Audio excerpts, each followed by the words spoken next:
free kick with a 20-yard run out. Good ball for Roberto Carlos. Hooked into the penalty area towards Zidane. Nani. Rooney! Oh, wonderful! Manchester City are still alive here. Balotelli, Aguero!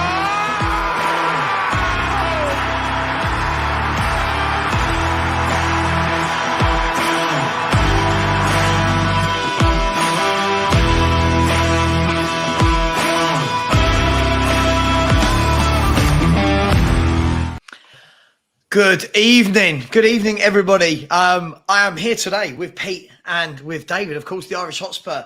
Just before I welcome them in properly, I hope you enjoyed the intro. And as somebody just pointed out to me, that Spurs would have been about 3-0 down by now in today's game in the time it took for the intro to finish and start. Yes, it is the best intro in YouTube. Thank you. David, aside from Tottenham, we'll get to that in a minute. How are you, mate? You well? I'm gutted, man. I'm absolutely gutted. I'm deflated. I'd just rather get into talking about the football, my man. Okay, right. Well, that's nice and cheery, David. Thank you for that. Pete, how are you, mate? You well, other than Tottenham Hotspur?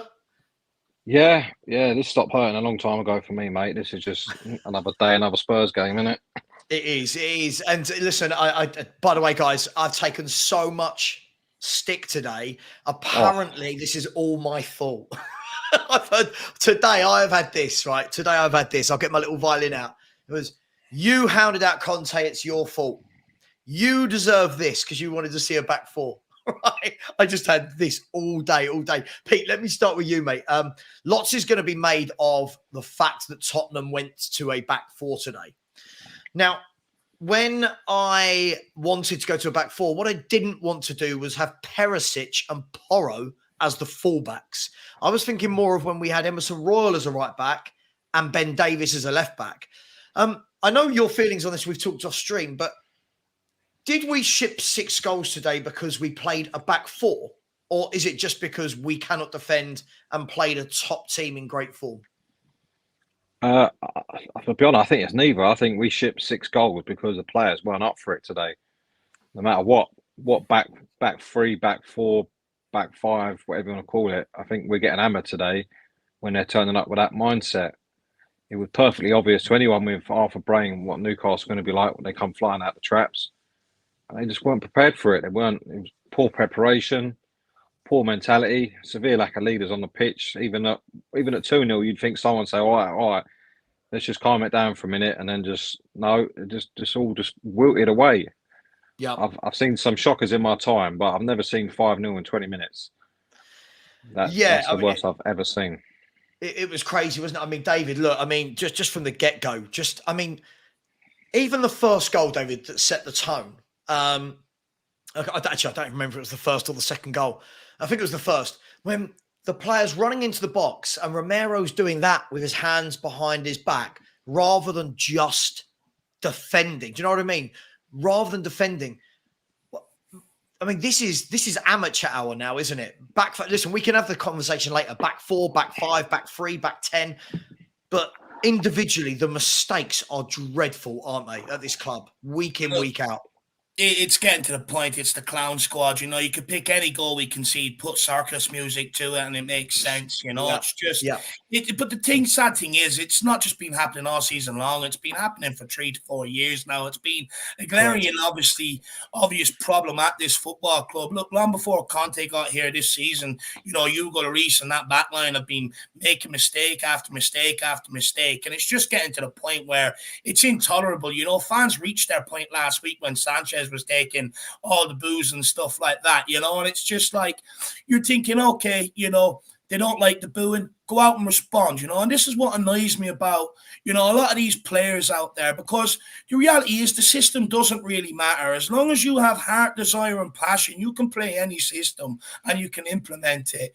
For me, when I look at it, I just, the players gave up. They're on the beach. They don't care, it's weak. Isn't it? They're surrender merchants. They had one last chance to, make a stab at thing and salvage any sort of bloody dignity for themselves, us fans, and that badge that's on their chest. And they completely, shirked all responsibility today. They just completely gave up, And as much as I clown on Arsenal, just because it's the only joy I can get when they fuck up this season, it's the only joy I can have in football this year. In fairness, when they went 2-0 down against Southampton, there was someone on that pitch that pulled them together, got them in a huddle, and sorted it out. No one done that today. Nobody. Everyone just sort of accepted it, all looking at each other. It's I pointed out weeks ago that this squad was fractured, and it's grown and grown by every single game. But as soon as I seen Stellini pick a back four today, and I want to say this, I was one of these. I was very hesitant to go into a back four because I predicted something like this would happen. However, I did say this week, rather than persist with the same thing and fall on your, just accept the reality, why not do something different, go to a back four and try and go for it? But it was clear to see they didn't work on it all week. No one worked on it. I said on We Are Talking TV on the pump up as soon as I seen the lineup. I said, the first 10 minutes, there's going to be a lot of teething problems, and we've got to try and get out of that with a clean sheet. And we didn't. We were 3-0 down after 9 minutes. It's absolutely shocking. You could see it. The players didn't know where to pass the ball. People didn't know where to move, and no one knew who to pick up. And at the end of the day, we can, now's not the time to be celebrating opinions. People are saying you call for back four. David, this is what's mad, David. I just want to say quickly, right? Just quick. Yeah. Now's not the time to be doing this. Now's not the time to be aiming blame at the fans. The fans are not the problem. All we ever have is our own opinions, right? That's all we've got. But at the end of the day, the fans are the solution. And instead of, blaming everybody, that, hopefully today can be the catalyst where many people actually sort of get behind one message. And, today's the day to realize about maybe how deep the problems are. I'm one of them. I didn't think they were that bad. I thought maybe a shrewd managerial appointment, shrewd DOF, a new backline in the summer would sort it. But looking at today, it's beyond that. It's bigger than that. And now's the time for people to come together. Not going, you said this, your fault. You said that, your fault. Fans can only support this club and give their opinions. The real fault lies within that football club. And that's where the anger should be directed.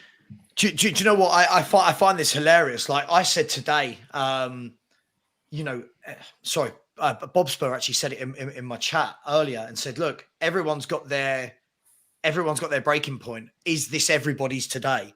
And what is so funny about this club, we all talk about, everyone wants to be the better fan. I'm a better fan because I didn't say Conte out. I'm the better fan because I didn't want to go to a back four.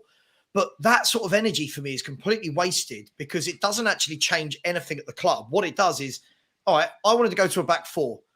Yeah. What I didn't want to do, David, is I didn't want to go to a back four with Porro and Perisic, right? I wanted to go to a back four when you had more orthodox players that have played there before, i.e. a Ben Davis, i.e. even Longley has played left back for club and country before.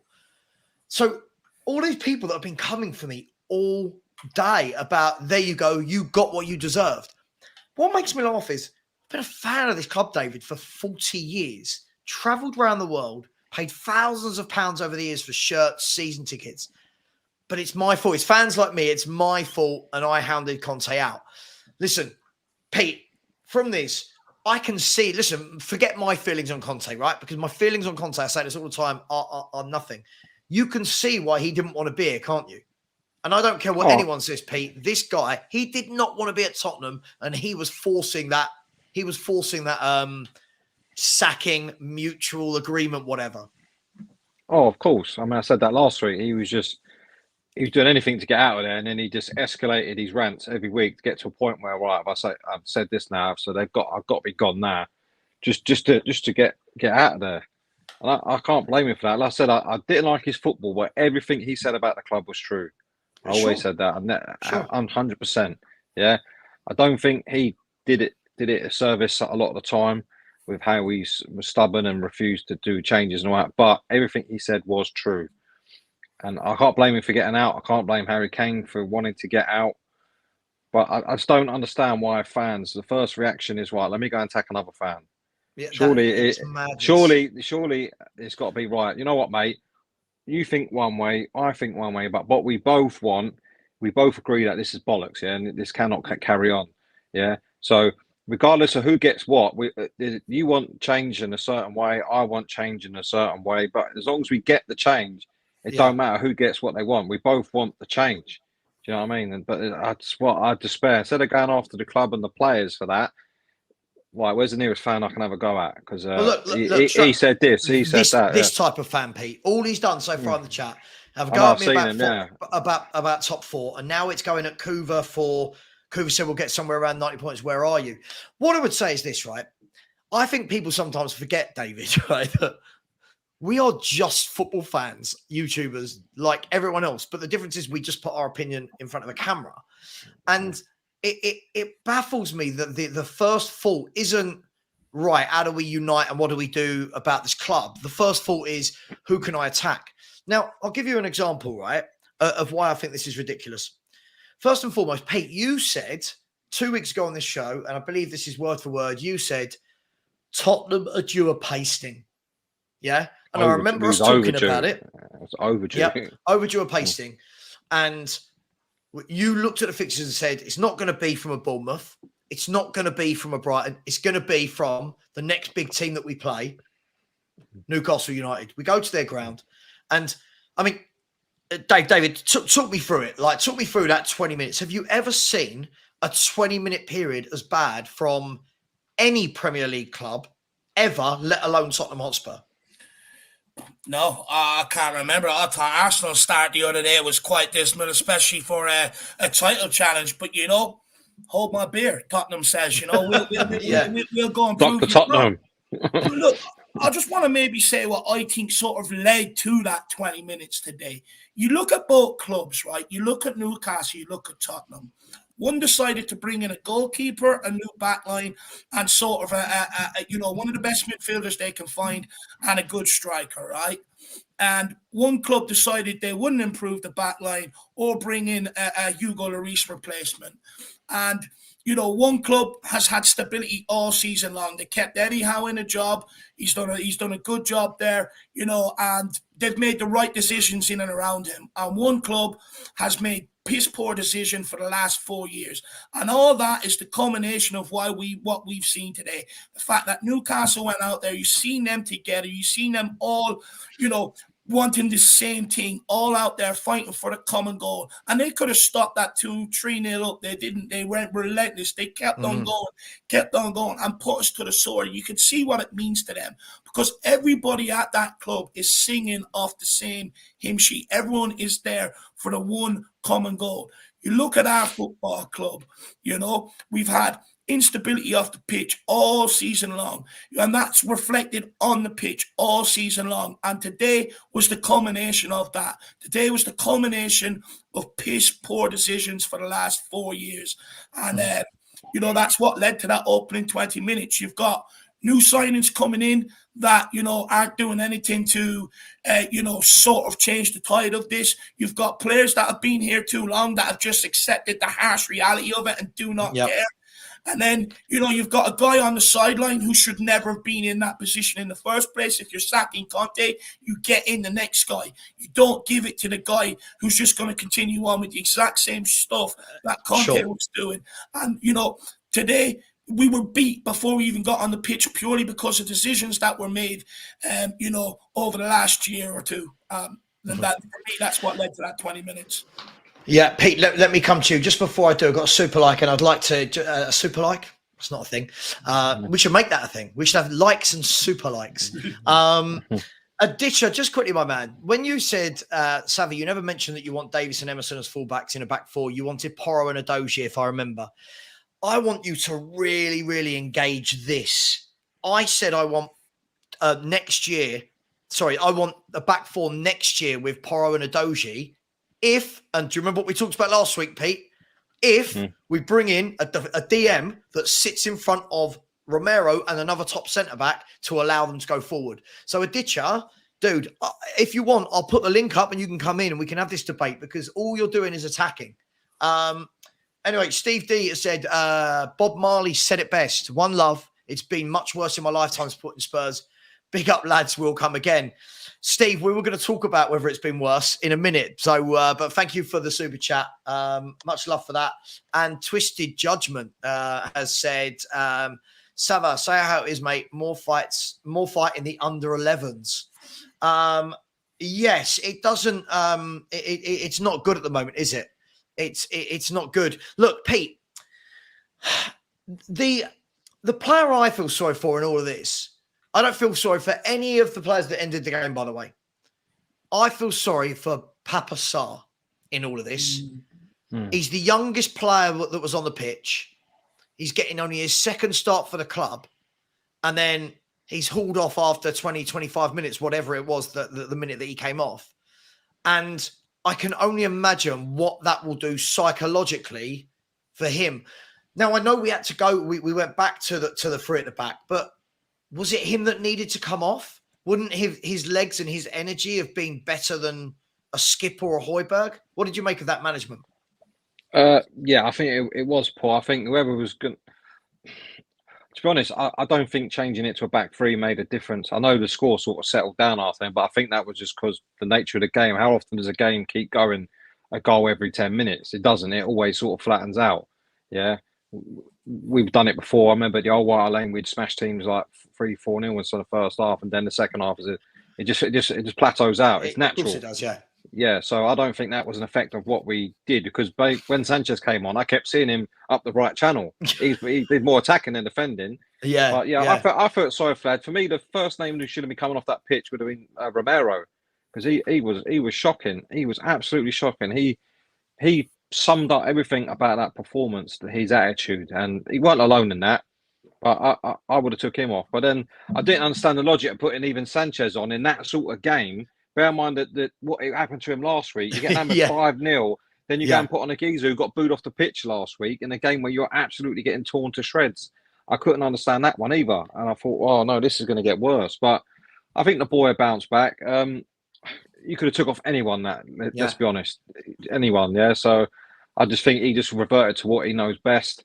But I sort of agree with Dave and how it was set up. It was like they prepared for a back three all week, and all of a sudden Stellini comes in and sticks the sheet up, and it's a back four. Like everyone's like, okay, what's happened here? So yeah, I just feel it's weird. It's all very strange. Listen, I think so much is being of this situation at the club is now being taken away. Sorry, the nature of what's happening at the club, the attention's being taken away from it because of the back four, back five argument. For me, this is as Dave said. This is not one game. What happened today? That wasn't just today. This is years, and I think Dave was being. If I'm honest, I think you're letting them off when you say this is the 4 years. This is 10, 15, 20 years for me of running the club badly and not freshening up. And I saw something that was flying around today, Dave. It said cast your mind back to May 2016. Yeah, and Spurs lost 5-1 away to Newcastle. Under Poch, it was the year we could have finished second, but we didn't. Arsenal overtook us. And they said from that squad 7 years ago, Newcastle don't have a single player left at the club in that time. They've gutted the whole thing out. Spurs had 5 of the players in the squad that were in the squad that day, and 4 of them started. So 7 years down the line, and we're still putting out players that played against Newcastle 7 years ago. I can't think of any other club in the Premier League, Dave, that has this. Someone will probably tell me, but it's crazy, isn't it? It's a mad stat. Yeah, look, it just goes to show how reluctant we've been to sort of, fix the issues in the squad or rotate it, as quickly as we should be doing with the amount of finances that we take in. And it also goes to highlight how much hits and miss we've had in the transfer market, because, they could have been shipped out, but we've actually shipped out other players that have come in after them, and we've shipped them out before them. So it just goes to show how much of a mess the recruitment has been. Look, Paratici, but Steve Hitchin, a lot of his recruitment as well was piss poor. And it just it's a combination of everything. Today, you've seen, the combination of all the different directions we've took in terms of recruitment tactics. You look at like a Hugo Lloris. He signed his new contract 2-year deal. When he signed that, he's told on the Spurs interview, he said, I'll see the 2-year contract out, and in that 2 years, I'm expected to help search for the replacement and work with him. That hasn't been done, No. And this season, once he sort of retired after the World Cup, I had a feeling that this sort of stuff was going to happen with him, because I have a feeling that maybe he's lost the spark, or the World Cup has took it out of him, and it's been clear to see he's just not been on it. But Fraser Forster came in. He's done a decent job. He's been better than Hugo. But Hugo just dropped back in the team. There's no accountability whatsoever for the piss poor performances. You got Davison Sanchez, one of the most expensive defenders we've ever paid for ever. He's been here 4 or 5 years. He's only ever been a backup. You go back through all the cup games we've gone out of, he's played. Look what happened last week. He came on, we just shit goals. How has he been allowed to survive?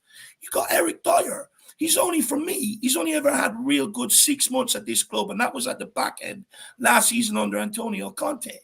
But what has he done this season? What has he done before that? How is he still allowed to be here, let alone in the starting lineup? And the reason why these guys get into the starting lineup is because we have neglected that back line. We have refused to do it. Now, someone like Kane and Son, I can understand why the longevity is here. I can understand why they're still here. They've produced more seasons, season in, season out, bar the odds, bar this season with Son and the spell last season under Harry Kane. I can understand them. But, the problem we've got with them being here so long, they're the guys running the dressing room. When you've got some guys that deserve to be doing it because of what they've done for this club, and you've got other guys who don't deserve to be here, and they have a massive say in the dressing room. They have a massive say at board level, being able to get managers sacked. They're basically dictating what's going on at this football club. When you've got so much... when you've got such a high turnover of players, how many we brought in under Paratici, how many we brought in under Steve Hitchin to try and fix this mess, and no one's settling, and you see the fractions that we've had, like the Welsh Mafia, French Mafia, all this sort of bull crap. You see them not even training with the right ball. They're playing cricket, doing keepy-uppies with golf clubs, playing basketball, and all this sort of crap. That's allowed to happen because these guys know, there's no one setting a standard when they come in. No one whatsoever. And they have to go. As much as we need a new manager, a new DOF, a new captain, and many people want a new owner, a new chairman as well, these guys also have to go along with it. It needs a reset. Yeah, absolutely. I mean, Pete, listen, I want to talk about Hugo Lloris now, and then after that, I want to talk about Kulusevski. So get your comments in on these two players. Please smash the likes as well. It's a bit stingy at the moment. 274 people in here, only 73 likes. So please smash the likes. Please subscribe to Irish Hotspur. What are you nearly at 10k now, David? Are you chasing down 10? Chasing down 10. If there's anyone that even if they don't like what I say and they admire the passion, subscribe. Yeah, absolutely. Subscribe and subscribe to myself as well. I'm closing in fast on 5k, so please do that. Pete, this is going to be one of them where, depending on how much you like the player, depends on the story we believe. So Hugo Lloris doesn't emerge for the second half. He had an absolute nightmare in the first half, if we're honest. Another Hugo Lloris nightmare. He doesn't emerge, and then straight away, all the things that are going around on Twitter and Facebook are, we're hearing rumors of a bust-up with players and stuff, and then it's, he had an injury. What do you believe on this? And if it is the first one that he's had a bust-up and then just refused to come out, doesn't that, as the captain of Tottenham Hotspur, sum everything at this club up? Yeah, I don't believe the injury. I think that's crap. Yeah, the only thing he got injured would be his back with picking the ball out of the net all the time. It's the only time he was getting injured. But I'll be honest, I feel for him in a way because he shouldn't be the number one. And he said that himself. He said, as Dave said, he was extending on to see out, to help the new number one settle in. But we didn't go out and get a number one as usual. We just kicked the can down the road. We get Stellini in, the Italian M&M. It was a waste of time. And we brought Joe Hart in before that, another waste of time. And then now we've brought Forster in, which has nothing to do with him. I feel sorry for him, but he's not going to be the number one because he's too old. So we've had ample opportunity to replace Hugo. So he's now just helping the new people getting in, and he wouldn't be captain he probably don't want to be this anymore. Yeah, but because of, as David said, the club never do anything. It's like everyone's still doing what they were doing 8 years ago. Kane's still carrying the side. Hugo's still captain. He probably don't fucking want it because I wouldn't want it at the moment. But and we've seen in the documentary he's got form for going in there, and I don't think he's that vocal on the pitch because of he's in goal, so he can't really affect a lot on there. Yeah, but we've seen it on the documentary that, and when he had to tear up Brisson, that he does get vocal and he does care. I think to a degree, but he's what 35. Yeah, he's got a 35-year-old keeper. What do you expect to be happening? Like he's not going to be quick and nimble all the time. His concentration drops. He's always had that problem anyway. Let's be honest. Them sort of goals he's been letting in, he's always had them in him. Balls under the body, near post, all that sort of stuff. That's always been part of his game, and his poor distribution, and it's never going to stop. So I don't buy the injury. I don't think we'll ever see him again. To be honest, I think that injury that would be out for the season now. Yeah. And I think for a man that's been that loyal to the club, it is a sad way, if that is the way his career ends at Tottenham, for it to end on that manner. Because I think he deserved a bit better, to be honest. Yeah, I mean, David, look, you summed it up earlier, and you said like there's no kind of accountability, there's no threat that if you play poorly you're going to get dropped. And I think for me, the thing that summed that up more than anything was the fact that Lloris, the moment he was match fit or fit for a goalkeeper, Forster, who for me hadn't done anything wrong. I think he had that one dodgy game at Leicester where he got down really slowly. Other than that, I thought he'd actually had some good games and kept us in some games. That's really poor form, isn't it? If he's refused to come back out onto the pitch, whether he wants to be there or not, that shouldn't be allowed, should it? Well, I remember Serge Aurier done that before at Liverpool, didn't he? At halftime or something like that, he refused to sort of play after a bust up. You know, he went and stormed out and sat on the team bus away at Anfield. And for me, you know, I think it was the following season or not long after, I ended up getting his contract terminated. And for me, look, I think Hugo Lloris, I want to say this before I get on to what I'm going to say. I think he's been an incredible servant. But unfortunately, his time has come, and we've got to move on. I don't buy into the injury because there was no physio treatment for him during the game. It didn't look like he was struggling. And for me, when I seen that Fraser Forster had the jersey on it, he looked awful rushed. You know, I didn't really see, you know, because if there was an injury, you might have seen Fraser Forster being going through some drills on the sideline before halftime. It didn't happen. For me, what happened is they went into the dressing room. Hugo Lloris probably started ranting and raving, and then someone just turned around and said, Hugo, shut the F up. Well, look what you've done this season. Look how many games you've cost us. You could have dived for a couple of them attempts. You didn't. You were stood rooted to the middle of the goals, you know. And I think there has been a bust up. I do think there has been a massive bust up. And if he's refused to come out, I'm sorry, that's unforgivable. It sums him up, and it shows why he shouldn't be captain and why I have a problem with it as a captain, because that's bloody weak. Regardless of what's gone on in the first half, you front it, you come out in the second half, and you look to put that right. Not hide. I can't have that. I'm sorry. And if it is down to an injury, which I don't believe, well, then I apologize. But I definitely don't believe it. I didn't see anything that sort of, you know, led me to believe that he wasn't going to come out in that second half. There's definitely been a massive altercation in there at halftime. Something's happened. Something's happened, doesn't it? Sorry. Can I just address this comment? Yeah, sure. I said I felt sorry for the way it's ended because he's been a long servant of the club. I never said he was perfect. I clearly said that he's had rickets in his game that we saw today and we've seen throughout his career. At the end of the day, he's been a long-term servant of the club. He has at times saved us and he's cost us at the same times as well. There's been games where he's been remarkable and saves he shouldn't be saving. But also letting goals that he should be saving as well. That's the key off here. But I just think, when we talk about leadership, I think if we had a strong leadership in the team, winners, or not even say winners, but leaders, this doesn't happen, because between them as a collective, they don't have it. You would never see this happen in the old Chelsea dressing room back in the day, This shit wouldn't be tolerated. The Man United one back in the day, even the Arsenal one back in their day with Vieira and all that. This don't go on. I bet Ten Hag wouldn't tolerate it now, mate. I bet Ten Hag wouldn't. That guy runs the roost. You watch him on the sideline, you go, you're in charge. You are the man. You know, look what he did to Ronaldo, dropping Rashford when he was he late for training or missed training or whatever happened. Let's just, I just want to address a couple of comments. You know, I like to pick out a few funny comments. Chris Beresford, by the way, I'm not ignoring your comments. I'm going to bring it up in a second about Kulu. Spurs Bird said, sorry, Sava, but me, this guy, I have to take some responsibility. Hounded Conte out and begged for a back four.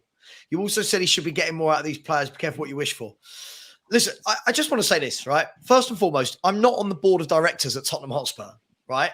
I don't sack Antonio Conte. I am a football fan with an opinion, right? Second of all, no one hounded Conte out the club. Conte literally sat in press conferences for about 3 months, basically saying, sack me, sack me, sack me, right? And he wasn't very well. The last thing I would say is this. When you say be careful what you wish for, we're acting like, right, the back five under Conte didn't see us knocked out to Sheffield United, didn't see us knocked out by Moura, didn't see us knocked out of the FA Cup by Middlesbrough last year, yeah, didn't see us lose 4-1 at Leicester. So we can't just pick and choose and go, oh, see, if Conte was here, this would have all been great.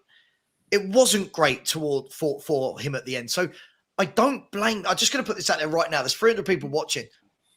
I'm allowed to not like a manager, but I don't blame him for the club, right? I don't blame Antonio Conte for the state we are in. I just didn't want Antonio Conte as manager from the start.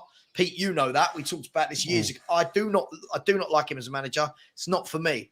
So let's try and apply some logic. The thing is, Pete, I just want to add to that just quickly. Look, we've seen over the last few years when it's been back four, back five, back three, you know, whether you get the bus driver to park at the back, it does not matter. The players, they cannot execute it. It doesn't matter. No point of arguing about a back four, back five. The players are not capable. It's a pointless argument. Yeah. Yeah. It's just, also, can I build on that? Can I build on that as well? Yeah. Let's be honest. When Conte was in charge of the club, the trajectory was going down. This was coming, whether it be Conte or Stellini. This one, we got hammered twice by Arsenal, ripped to shreds under Conte. Let's not pretend that if Conte was here, this wouldn't have happened. This has been massively overdue, absolutely massively overdue. We've got away with it, really, especially against Arsenal, because they had games in midweek where they just pumped us, got 3 goals, and then fight, right, we'll just chill now and get the deck chairs out.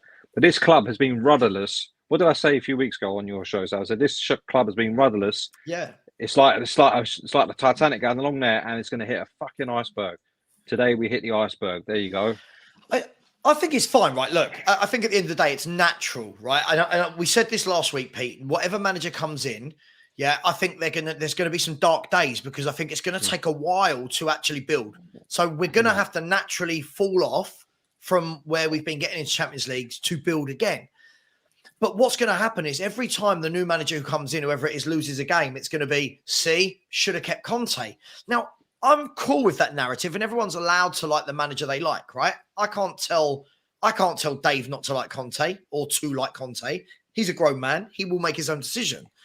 But what I don't like is this. I don't like this kind of underlying feeling that everything was great until Conte was let go.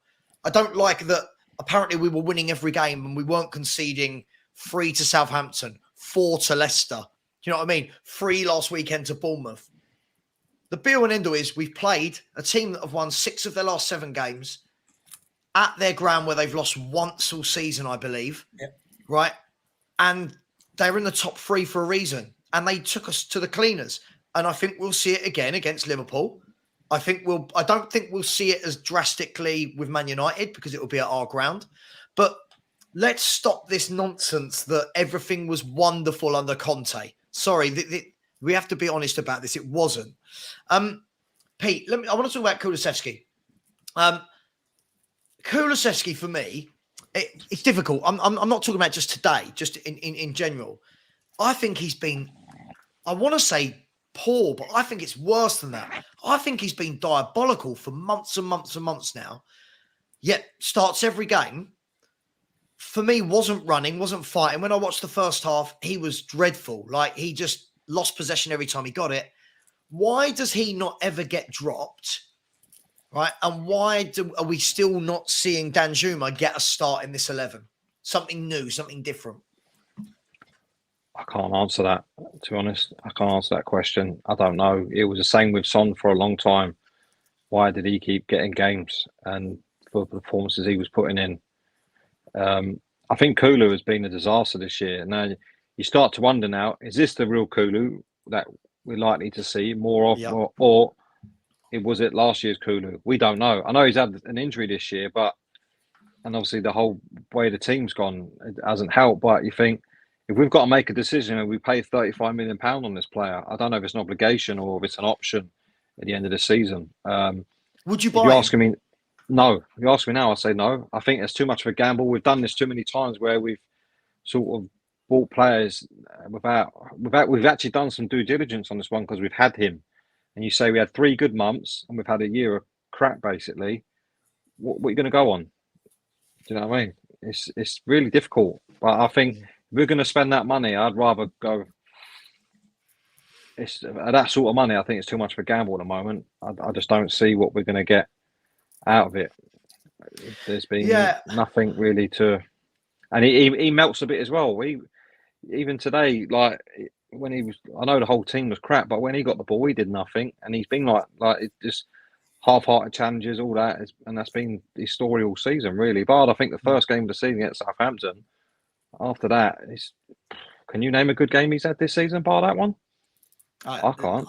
I think he was excellent in the first game of the season. The second half against Southampton. And after that, I think I saw him do something quite good against Leeds. If I remember rightly, I think he terrorised Leeds when we won 4-3. But other than that, I mean, David, let me bring you in here. I'm just going to read out what Chris is in one of our WhatsApp groups, Pete, and say, Sava, you know my opinion on many occasions regarding Kulu. Send him back. As fans, we get easily excited based off a few good, no exceptional performances. We are so used to mediocrity, we get easily, and he went on to say, get easily pleased, etc. Now, Dave, where are you with this? Because the last 3 or 4 months of last season, he looked brilliant. But as Pete said, that smaller sample size compared to nearly 9 months of this season's sample size, it for me, I'm looking and thinking, that's why Juventus let you go. I don't know about you. I like the lad. Yeah. There's ability in there, but he looks to me like he's going to be one of them footballers in his career that is either brilliant or non-existent. Do you know what? I think for me, when I look at it slightly a bit different to you guys. I think, look, the guy's 22. You know, even Saka has his inconsistencies. You know, I think Kulu is going through that. You got to remember he's come off the back of a hamstring injury. When I look at a lot of them players and look at a lot of the injuries and how long it's taken them to come back, I wonder who took over the fitness when Ventroni sadly passed. I'm not sure that's there. And when I look at a lot of the players, most players' performances have dropped off from what they were last season. I wouldn't be so quick to judge Kulu. I think when I look at Kulu, I definitely think there's a player there. There's some real talent there. You know, to be able to have the tight ball control he does to skin people along the end line. That's quality. That's not easy to do. You know, you've got to have good tight feet. You've got to have good ball control, a good fast mind. He's got the strength. Maybe where he lacks a little bit is the pace, but he's got a good cross on him. He's got a good pass, and he can finish. I think this season it's just not really clicked for him. But for me, I would take up the option to sign Kulu. I do. I really do like the guy, and I think we'll see much better from him in the future. And look, I get it. I'm probably one of these who I get excited by new players coming in because I'm just so fed up with the same shit that I've seen over the last few years. Something fresh comes in, I'm all over it. You know, like it's 2 a.m. in the taxi office and there's only a few birds left. I am all over it. You know, all over it, boys. And it's just for me. I do look at Kulu, and he's one I would actually keep. I would sign. I think, you know, we've had players that have been here before, like a Bergwijn and Lucas Moura, who I would argue have never really settled in like someone like Kulusevski. So for me, I would continue to sign him. I like the guy. Yeah, look, I'm not saying don't take it up. I'm just thinking, look, anything we talk about now with players signing up over. it's all going to be about who the new manager is, right?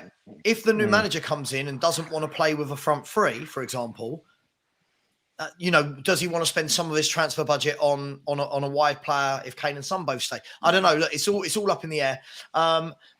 Everybody, keep the chat good. Keep the chat good. I'm seeing a few little nasty things being said to people. Just keep it clean. It's just football. Just a couple of comments I want to pick up on. Pipes. This is the thing, right? This is the narrative I don't get. I'm allowed to not like a manager and hate the owners. Just so you know, I'm allowed both, right? I don't have to do an either or. Pipes, I think you followed me on Twitter and stuff as well years back. You know I'm Enoch and Levy out. So just because I don't like Conte doesn't mean I'm Levy Enoch in. And I think that narrative is skewed. And sorry, I'm going to bite. Sorry, I'm nibbling. I shouldn't. I know I shouldn't. Said, you may not like Conte because you don't want to give him time because he has the serial and a tag. You expect instant success and don't think he can do a long-term rebuild with an option to extend. Spurs Bird, I think the problem that you've got here is, right, first and foremost, no, I didn't expect instant success. Anyone who's ever in a WhatsApp group with me or listens to me will tell you that I said, Conte's not getting any success here. It doesn't matter how long he's here. It's not happening, right? Second of all, I don't know if you, Pete, Dave, do you know the average tenure of Antonio Conte's managerial career at each club? His average length? 3 years, is it? It's about 2 years, isn't it? 18 months. 16 months. Right? So when people, I keep getting this narrative, if he had stayed and if he had built, why? Why would he have stayed and built with this? Really? Anyway, guys, look, we could talk about individual players all day. I don't want to go through all the team, but one player I do want to mention is this guy gets talked about a lot and gets defended a lot. I think is Romero, and all I've heard for months and months and months is, it's not Romero, it's because he's playing with bad players. I'm sorry, in the last 5 to 10 games, for me, he's been worse than Eric Dyer. And I know we all hate Eric Dyer, but Pete, Romero is just looking absolutely woeful. Not just him, like his defending, his rash tackles, his positional sense, his giving the ball away. What do you make of Romero and this whole, well, he'll be great when he's got a partner next to him? For me, I agree. I think he's been worse than Dyer. He definitely was today in the last few games. And that Dyer I can't stand Dyer. For me, I don't think it's ability, it's his attitude. I think the bloke's got an attitude problem. And you can clearly see that with the way all this tearing up the pitch to kick someone up in the air and all that he was doing like only a couple of months ago. A proper defence, someone with a good attitude doesn't do that. Yeah. Toby and Yan were never doing that. And all these other top centre-halves don't do that. I think the boy's got all the ability to be a top centre-half. But for me, at the moment, he's developed an attitude problem. We love a player with a bit of arrogance, but for me, he's got too much and it's unjustified. Look at last week. He's trying to do a back heel on the edge of a drag back on the edge of our box under pressure from two players. And you're like, what are you doing? I think we was losing by that time. And today, I thought he was absolutely atrocious. He just he didn't he was there ready to compete at all. He was not interested. It was like, it's not my fault. You kept seeing pictures of him. He's got there his finger in his mouth and all that crap. He just looked like a man who didn't want to be there. He's like, I'm better than this lot, so I'm not going to bother. And for me, he's becoming a bit of a problem, really. I think instead of becoming a part of the solution, he's now becoming part of the problem. And I think that's why we need to get a manager in a bit lively who's going to sort of sort him out. Because if we can't get nothing out of him, then we've got no chance, really, with defending, because he's the best defender we've got. Albeit the rest of them are really bad, come from a really low bar. But if he's joining that club, then we've got bigger problems. So he needs to sort himself out a bit. I think since he's come back, I know he had an injury this year, but since he's come back from the World Cup, I just don't think he's been the player he should be. He's been a bit more. Is he still like, I'm too good for this now, I'm World Cup winning and all that? I don't know, but for me, he's clearly got an attitude problem because he's let to run riot and do whatever he likes from the fans and the managers. Like I said, no, you like that one when he kicked Haaland up here in the home game against City. Yeah. Now you're telling me, we love it as fans to see it, but reality is then Did he get sent off that game in the end? Yeah. Yeah. You're telling me if that's Alex Ferguson, he gets away with he's going to do that? Yeah, because it's not the first time we saw him doing stuff like that. He'd have been warned the first time. Listen, you start doing that, that's 200 grand fine, whatever you like. Yeah, and it'll be knocked on the head a bit lively. Like, because of the way the club's been run all across the board, it's like everyone can. As I said, it's just drifting, isn't it? So everyone's just doing whatever they like now, and he's become part of that problem, which is a shame, really, because I like the boy, but he's got to sort. I give him the benefit of the doubt for this season, because you think, right, it's just get the season out of the way, yeah. Even with players like Porro, who was all equally crap, let's just get the season out of the way, and then hopefully we can go again, and then make a judgment. Yeah, I mean, Dave, where are you with this Romero stuff? And look, what I don't want to do is kick every player while they're down, but look, we do, right? As football fans, this is what we talk about, but we give Dyer a lot of stick, and rightly so. And I'm not defending Eric Dyer here, and talk about this. A great time for Mr. Box Office to join us. Big up, Alex. We give Dyer a lot of stick. We give Sanchez a lot of stick. Davis a lot of stick. But Dave, Romero's been as bad, if not worse, lately. Look, Romero was dreadful today. Romero was dreadful against Bournemouth. And, this season as a whole, he's been a bit of a letdown. I would say the last 2 games he has been moved out of position over to the left-hand side, which obviously that experiment just doesn't work. There's probably questions after today. Can he work in a back 4 now? Or can he only play the right side of a back 3? There's probably them questions. What I will say is, I don't think we should undervalue a good partnership. You look at Toby and Jan, they knew each other's games, this, that, and the other. Yep. Romero and Dyer don't. That's clear to see. They're complete polar opposites. I think when it comes to Romero's bookings, this is just how I see it. If I'm Romero and I'm in his position, I'm taking them bookings all day long because I don't trust the guy beside me to get in the tackle or even stop the shot on goal. So I think, if he had someone beside him that maybe he knew that, okay, he's skinned me, I'll let him go because I know this guy will come across and he's going to take him out. I think you might see a better Romero. I think he's good on the ball. But look, I do want to stress as well that we can't get into this habit of all the new players coming in and keep, and I'm not saying you're making them the problem. I know you're not doing that, Sam. Yeah, I hear what you're saying. We can't keep highlighting this because for me, when I see it, so many new players are coming in. They try for so long and then they just give up. They give up. They ultimately accept what's going on around them, and they then start falling apart and becoming part of the problem. Someone needs to come in, get a good grip of that dressing room, clear out the rotten eggs that are set in this culture. And I think you will see a lot more of these guys survive. I think if you had the right player beside Romero, maybe an experienced older head who can maybe just talk him through the games at times, communicate with him, which is a massive part. Dyer and Romero don't do that, communicate with each other. That's not happening. I do think you would see a better Romero. I think I've seen enough of this guy, in terms of good things that he's done to say that for me, I think if you do put the right player in beside him, you would see a better player. But however, there's a bigger problem at this club. You've got a lot of youngsters at this club. Then you've got a lot of players that have natural raw talent, but it needs to be harnessed. It needs to be nurtured. Their skills need to be honed. And that's why this next manager has to come in and do that. You've got Romero, Bentancur, Kulu, people like that who are good players, but they need someone who can just teach them that little bit more, focus on them as players and bring more out of them. The same as a lot of the youngsters we've got.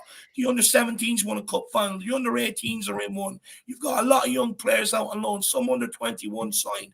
So the next manager has to come in and to be able to start honing these guys' skills and get rid of the people that have been, screwing up for quite some time. Just get them gone so we can actually give some of these new guys a chance to succeed, because what's happening is they come in, you'll see a good 6 months out of them, and then, they're trying, others are letting them down, and then inevitably they're just like, what's the point?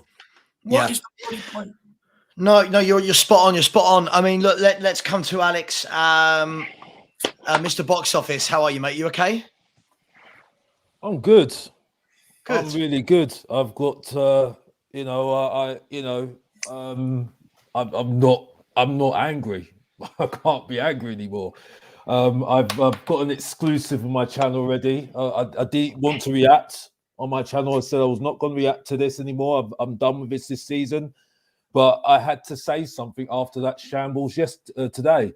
And as I said last week, and it's not something I was jumping up and down about. I don't want to say we can't play in the back four, but I was telling people, I said you can't do it with Virgil van Dijk and Romero, because Romero needs a partner like a John Terry, a Rio Ferdinand, someone that's going to work well and they connect well, very well.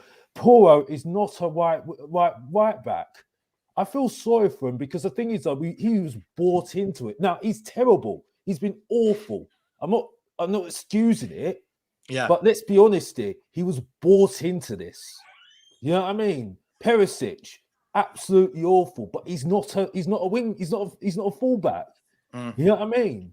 Yeah. You know, and unfortunately, the players that are there at the moment without Harry Kane, and like I said before, this man beside me, David and I were absolutely arguing about all these players. I was defending most of these players. Yeah. Me and David were going at each other since lockdown.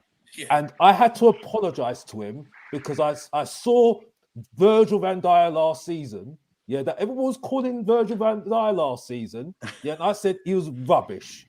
Yeah. I said after me defending him to Will, yeah, I sorry to say his name, but Will was saying Will was on David's show and he was telling me Davis was absolutely awful. I came back to him and now I've had to apologize to him.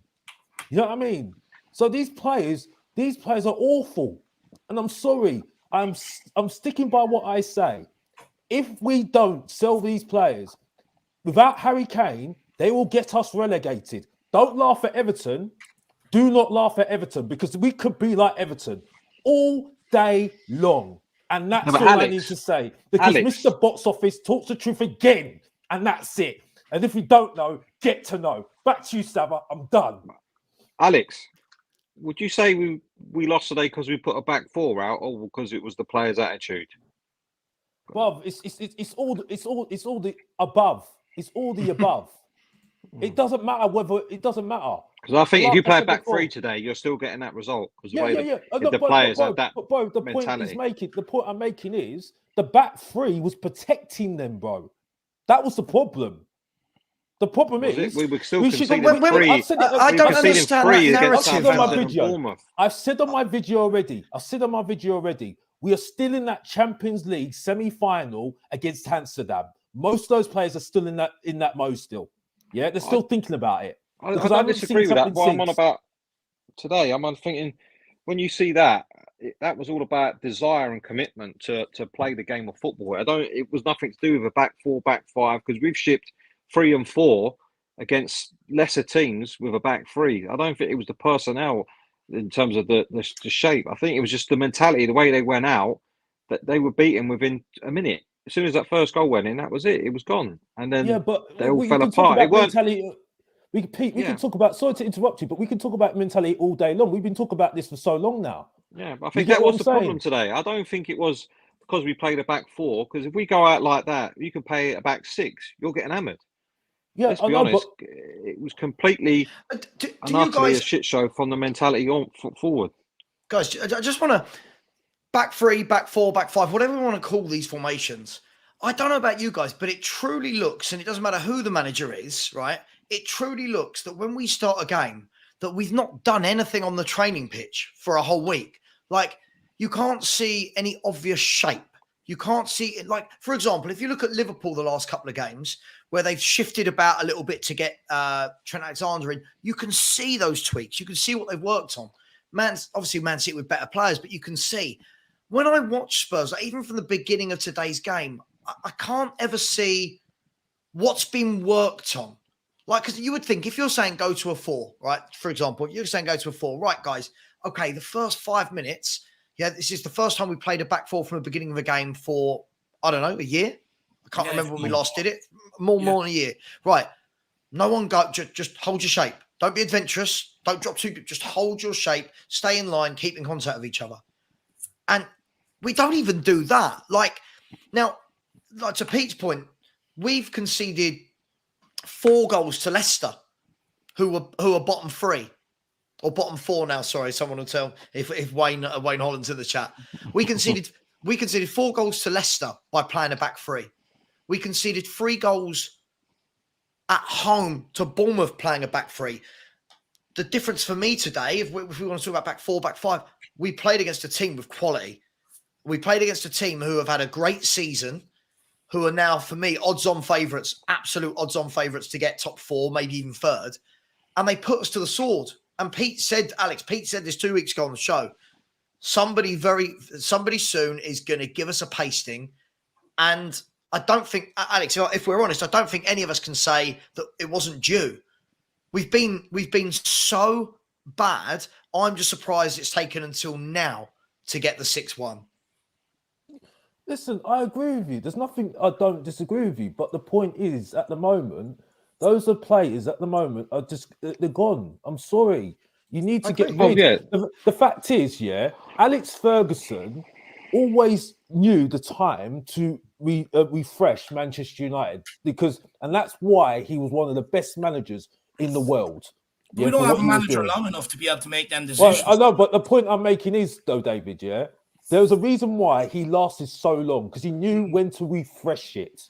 Refresh it. Yeah, we are still in that Champions League final. I'm sorry, semi-final. We are still in that Champions League semi-final because since then, and this is the reason why I said it on my video, Mr. Box Office TV again, coming back again with a vengeance, like they always say, like they said every single time, right? Okay, I said, right, because we're still in that semi-final, those players don't even know what they're doing at the end of the day, they're just absolutely useless, and that's it. I'm sorry. I'm done with them. I'm done with all of them. Look, and if you carry on with these players, it'll be the same season next season. If we sign Virgil van Dijk to a new contract, we're done next season. And if we get Lenglet in next season, you've got 2 foreign defenders. So what are you going to do with another 2 foreign defenders? And that's it. It's no logic at all, bro. I don't think anyone's disagreeing with you, Alex. Look, I think we've had the chat many times that, and I literally said on my video today, I'm at the stage, and I don't know, people might disagree with me, I don't care if all the squad is sold. I'm at the stage where I've seen enough now. I don't care if I'll chuck Kane and Son in that. I don't care if this whole squad is ripped apart and replaced. The problem is... Can I just say something? I forgot what I was going to say. You know why I said, right, people are going to be angry when Pochettino goes over to Chelsea, right? If Tottenham Hotspur, after they sacked Pochettino, gave a reason to Tottenham fans to forget about Pochettino by winning something or doing something, playing better football or something like that, Tottenham fans wouldn't be talking about Pochettino. They will not be talking about Pochettino. If for the last 3 years, I've said it on my video already, Mr. Box Office TV, right? I've said if we gave a reason, right, for Tottenham fans to forget about Pochettino, because this is why we keep on talking about Pochettino, because it was so good.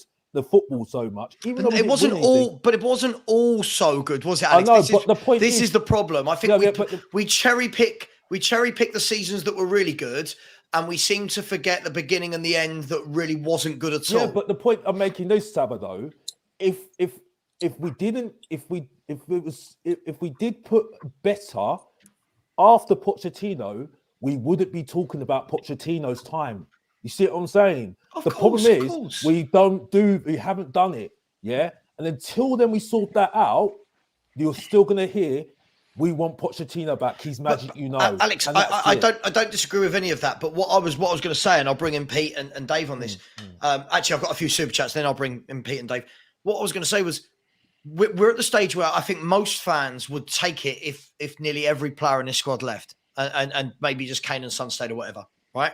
The realistic chances of that happening is non-existent, right? It's not going to happen. And this is the problem. All of these players can't go in one window. So we are going to have to make a decision on which players stay. But at the moment, we can't make that decision because we've got no director of football, right? We've got no manager. Scott Munn doesn't start until July. So at the moment, it's kind of like, what are we doing? Daniel Levy's making every decision by himself. Is he saying, right, Dyer, I want you on a new 3-year contract? I just don't get it. But look, listen, let me just come to some super chats quickly, and then I'll bring you in, Pete. Strasbourg Steve, big up, my man. Thank you so much for the super chat. It's very generous. Said, hey, mate, love the channel. Let me know if you ever want a Newcastle fan like myself on. If you need ideas about to protest against Levy, what a win for us today. And we'll talk about protesting in a bit. Thank you so much, mate. And listen, yeah, always looking for fans of other clubs to come on. Absolutely. Q7, big up, a great supporter of the channel, has said, my Spurs prediction is finish 8th. Kane leaves on a free. Brendan Rodgers comes in. We remain in the mud for a couple of years. No Champions League money, and Levy sells.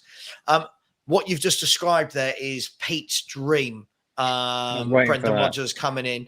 And yeah, he loves him so much. Like, honestly, he does not stop talking about that man. Just keeps talking about Brendan Rodgers. But listen, Q7, thank you very much. Pete, let me bring you back in here now. Look, for me, today's the sort of result. It's been coming, right? But this is the sort of result, for me, everybody can turn around and go, okay, right, now we know how badly we're run. Even if people didn't want to admit it was Levy and Enoch, I think that the shift in balance is now going so far the other way that everyone now, I feel, is starting to get there. Does it need full-on protests? Does it need marches? Does it need people, all of the above? Does it need people to not go? I.e., if you've paid for a ticket, to physically not step foot inside the stadium? Because otherwise, we're just going to have 62,000 people there again on Thursday, and then for the next home game, and nothing changes. I think it needs all of it. I'll be honest. It needs whatever we can do. We can do. The first thing we've got to do is stop having it rouse of each other, and then that's the first thing, because then you're never going to get anywhere where you keep doing that. Direct your energy where it needs to go. But I think you need to have protests. I mean, I've said a lot recently where I don't think protest is going to work because there's no mechanism like sort of the Enoch out protest to get rid of them. There's nothing in there you can do. So you can talk about it, but you can't initiate it because there's no way of doing it. Yeah. Could it not spur them on, pardon the pun, to turn around and say, okay, look, people are protesting loads, right?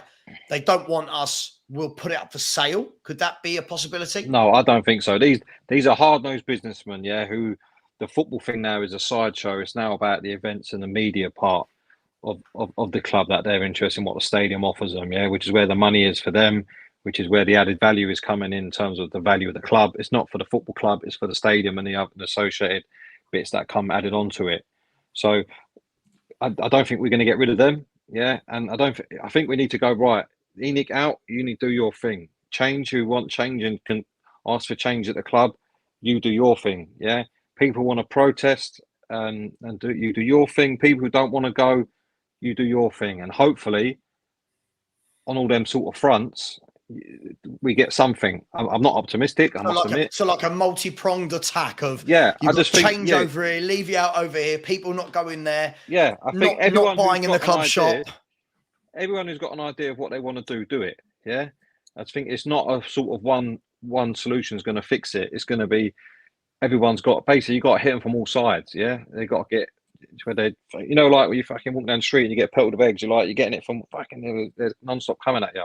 Yeah, it's got to be coming from all directions, but it's got to be done in the right way as well. It can't be stupid or get nasty or anything like that, because that would just have the opposite effect of what they want to happen.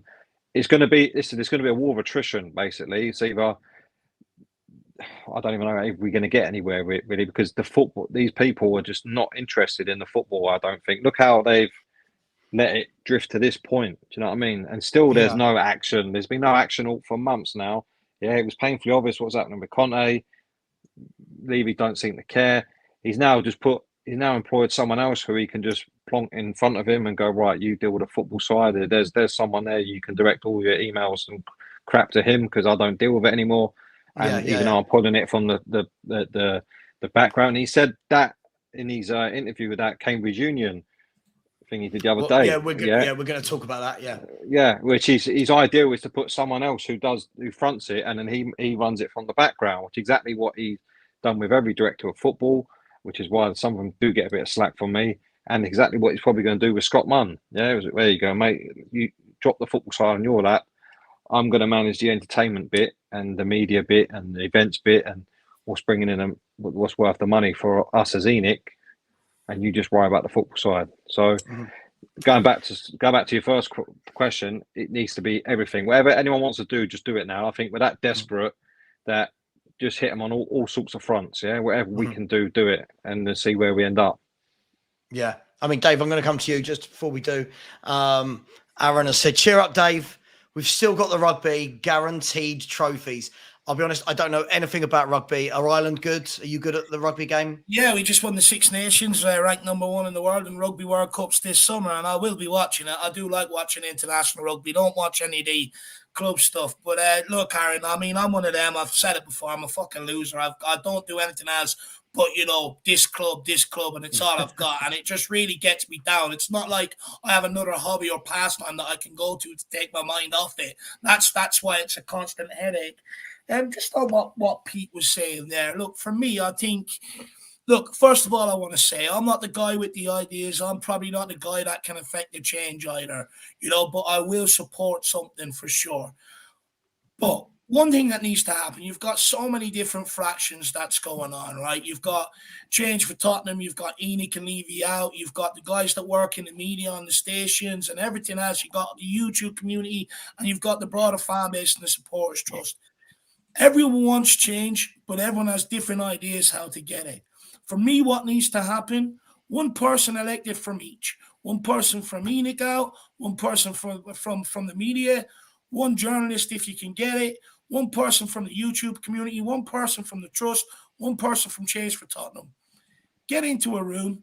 And, you can sort of put names forward, run polls and, get the most popular out of it that people, trust to represent them, whatever else. Put them all in one room and everyone come up with one set that, everyone's agreed upon.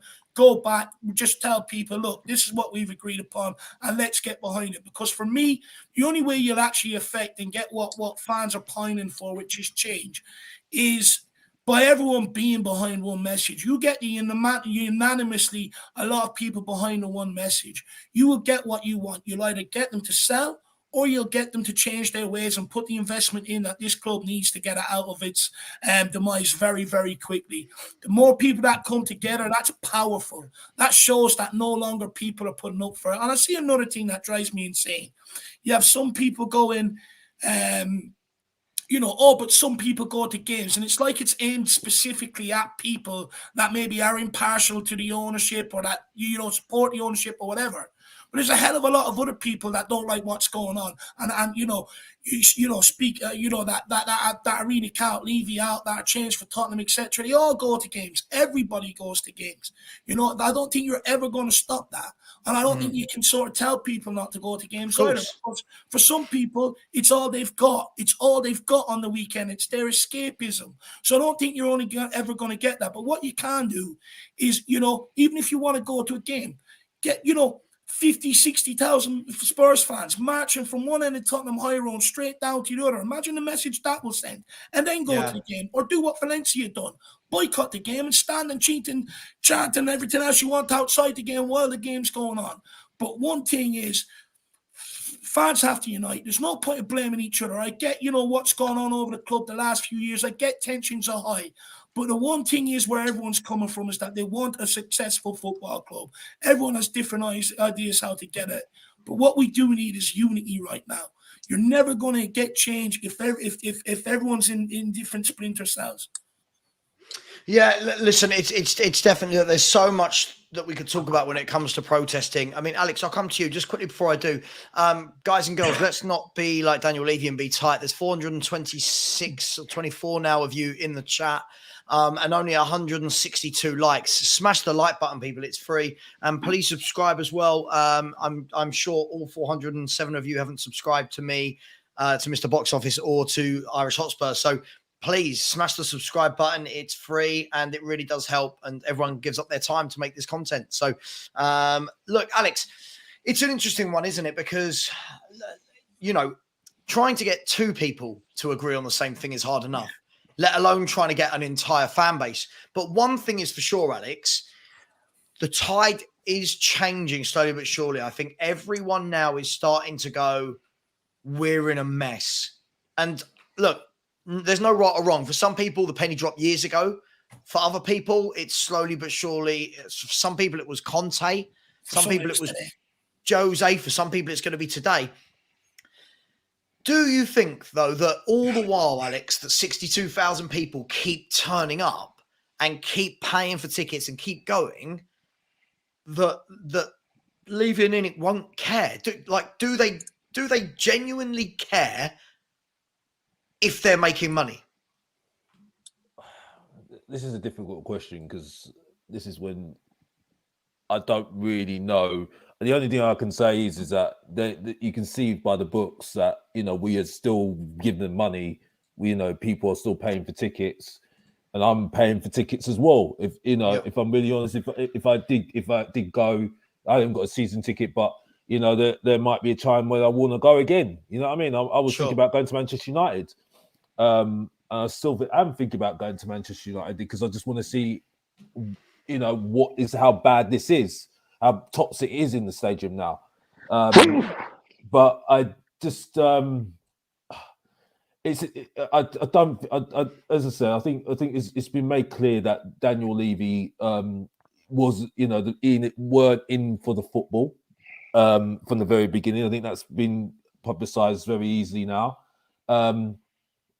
And I think that I hope this is answering your question, Saba. I think for me, at the moment, I think. Listen, I'm not going to have a go at anybody here because I've got people that are Levy out, and you know who I'm talking about. You know who I'm talking about. And I like them very well as well. But at the same time, I don't like the whole animosity between each other. I think it's right. We have to all come together. Again, this is not having to go at anybody. No. Listen, okay? It's just saying what it is. Because I have got friends either side. You know what I mean? And especially one particular one, Brian, who's been Levy out for ages. Mm-hmm. So, and I know he's been, he comes over from Canada to do this himself. He's done it for ages now. So, I can't, I'm never going to have a go at that guy because he puts his heart on his sleeve for this club. I'll tell you that for a fact. He's always said that. But it's just, I think we all have to come together. I think it can't be all having to go at each other because it just won't work. I know it's not in the real world. Everyone don't get on with each other, but I think the only way that you can get, really show a united front here of how we feel is feel united. But I will say this: there's certain people that haven't got their breaking point at the moment. I've had my breaking point already. I've had it a long time. You know what I mean? I should have been still on the same energy after Pochettino got sacked because I knew it wasn't right. So let me ask you a question then. Right. Just before we move on from this, let me ask you a question, Alex. As someone that still pays to go to games, what is it that by the way, I'm not saying that's wrong. I'm just asking, what is it for you that makes you still pay and go, even though you acknowledge what you're watching is absolute toilet and the club is a mess? What is it for you that makes you pay? I think it's just really going to a football match, and it's just personal because it's still a hobby, still. You know what I mean? And it helps me, enjoy life still, regardless. You know what I mean? It's just just something that's just normal for me. It's all right going. I think it's the difference between going to sitting at home watching it yourself, and it's the difference when you're going into a stadium with loads of people. I think you actually go and see it for yourself, see things that you wouldn't see on TV, and I think that's still that buzz still, if you know what I mean. Now, recently I haven't been going, so I haven't had the need to go, and that's it. I think the only reason why I'm thinking about going to Manchester United because I want to see how good they have been, why they're so good. They've been so good this season with what's his name? The manager of Manchester United, I can't remember now. Ten Hag's football, and that's it really, and just really trying to understand how we're playing compared to their playing. You see what I'm saying? How how they play and interact with each other and how they do, and their set plays and everything else. And just to get an idea to try and, because at the moment I'm missing that how good a team is now these days, because I've not been watching I've not seen a good team from Tottenham for so long now. Long, and even past that time, even past the time when we got to Champions League, because I wasn't fascinated by that. I wasn't fascinated by that at all, and that's it. I agree with you. I agree with you. Hopefully, I've explained myself well, but it's just really personal for me. I've got to be honest. Yeah. Sorry. Is it me or does the stream keep freezing? Apologies. If the stream keeps freezing, it's normally a YouTube issue, not an issue my end, I'm afraid. Just quickly, super chat. Oh, we did a super chat from Aaron, so never mind. Thanks again, Aaron, for that. So just quickly, guys, let's move this back to the football, because I don't want to speak loads about protests, etc. But guys, we've now top four's gone. I think we can all acknowledge that. We've got 6 points behind Man U and Newcastle. I think Man U have 2 games in hand. Newcastle have a game in hand. Brighton have got 3 games in hand on us and are only 4 points behind us. Where are we all sitting with this now in terms of European football? Because lots of people really want European football. But I'm of the opinion, I'll come to you first, David, on this. I'm of the opinion that this club, we need to reset. We need to start again. We need to grow and build. For me, I don't think the best way to do that is by having games every 3 or 4 days. I feel like a couple of years out of Europe wouldn't be the worst thing in the world for where we are. But I know a lot of fans are so desperate to see European football. Where do you stand on that? Do you know what, on this, Sav? If you would have asked me last week, I would have said European football, all costs, doesn't matter. Even if it's Europa Conference League, give it to me. And I'm torn on this because, when I grew up as a Spurs fan, my outlet used to tell me about the great European nights. And European football is synonymous with Tottenham. It goes hand in hand, in my opinion. It doesn't matter what level of Europe it is. I believe a club like Tottenham should always have European football. However, when I look at how bad the mess is now, them players need to be grilled for 4 days of the week on the training pitch just for get out for one game on the weekend. And it's almost getting to the point where, you know what, no European football, let the manager work with them during the week, drill in the tactics, this, that, and the other, and, just sort of try and get this, some sort of product, decent standard of product on the pitch, let alone, European football. Because look, the reality is it's been going on for 3-4 years. Managers have been coming in. They haven't had a fair chance, I would say, to implement a lot of stuff fully, because they've come in midway during the season. They've had a lot of European football, some of them in the Europa League, Conference League, Cup games, Premier League games. And it's just been game after game after game after game. And the standard of football has been getting worse and worse and worse and worse. So we probably are at a point now where, and I never wanted to say this, and I actually never wanted it to get this bad, but we're probably at a point where we just need 1 game a week and let the manager just work and grill players until you get a good level of standard on the pitch. And once you get that, European football, hopefully, will come back one day. And I never wanted to be in this situation, by the way. Never. I always want European football. But when I look at it, and I think maybe what's best for Tottenham, it's probably that route. Yeah, I mean, Pete, let me come to you on this. I mean, it's controversial for some people because they do like the European football, Pete. But I'm, as I said, I'm at the stage where I just think that when you're playing every 3 or 4 days, you need a bigger squad as well, because you've got to rotate and you've got to keep people fresh. I just don't think we're there. I don't think we've not got the squad to cope with that. That's not going to change in one summer window. So would it be best if we finish 8th, Pete, and actually just have a go at maybe a cup and better team into the league? Is 8th even enough to escape European football now? I think so. I don't know how low you've got to go now, because it's just like getting worse. But yeah, I agree with what both of you said. I think for where we are now, and I've said it before, playing twice a week is a hindrance at the moment. If a new manager is going to come in, he needs week to week, all week with these players, putting in especially if we're going to change complete philosophy and we're going to change it to a new system, new way of playing, all that. Yeah, he's going to need time on the pitch. He can't be just prepping for games from game to game. He needs to be able to implement his philosophy and what he wants on these players.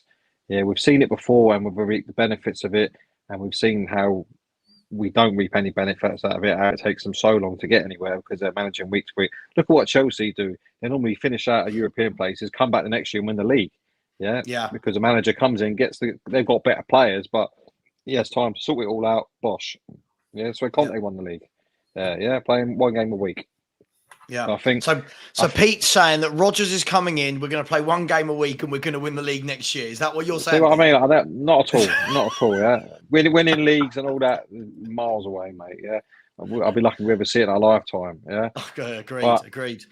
It's got to be. We need to just, if we're going to have a reset and all that sort of stuff, it has to start with that one game a week.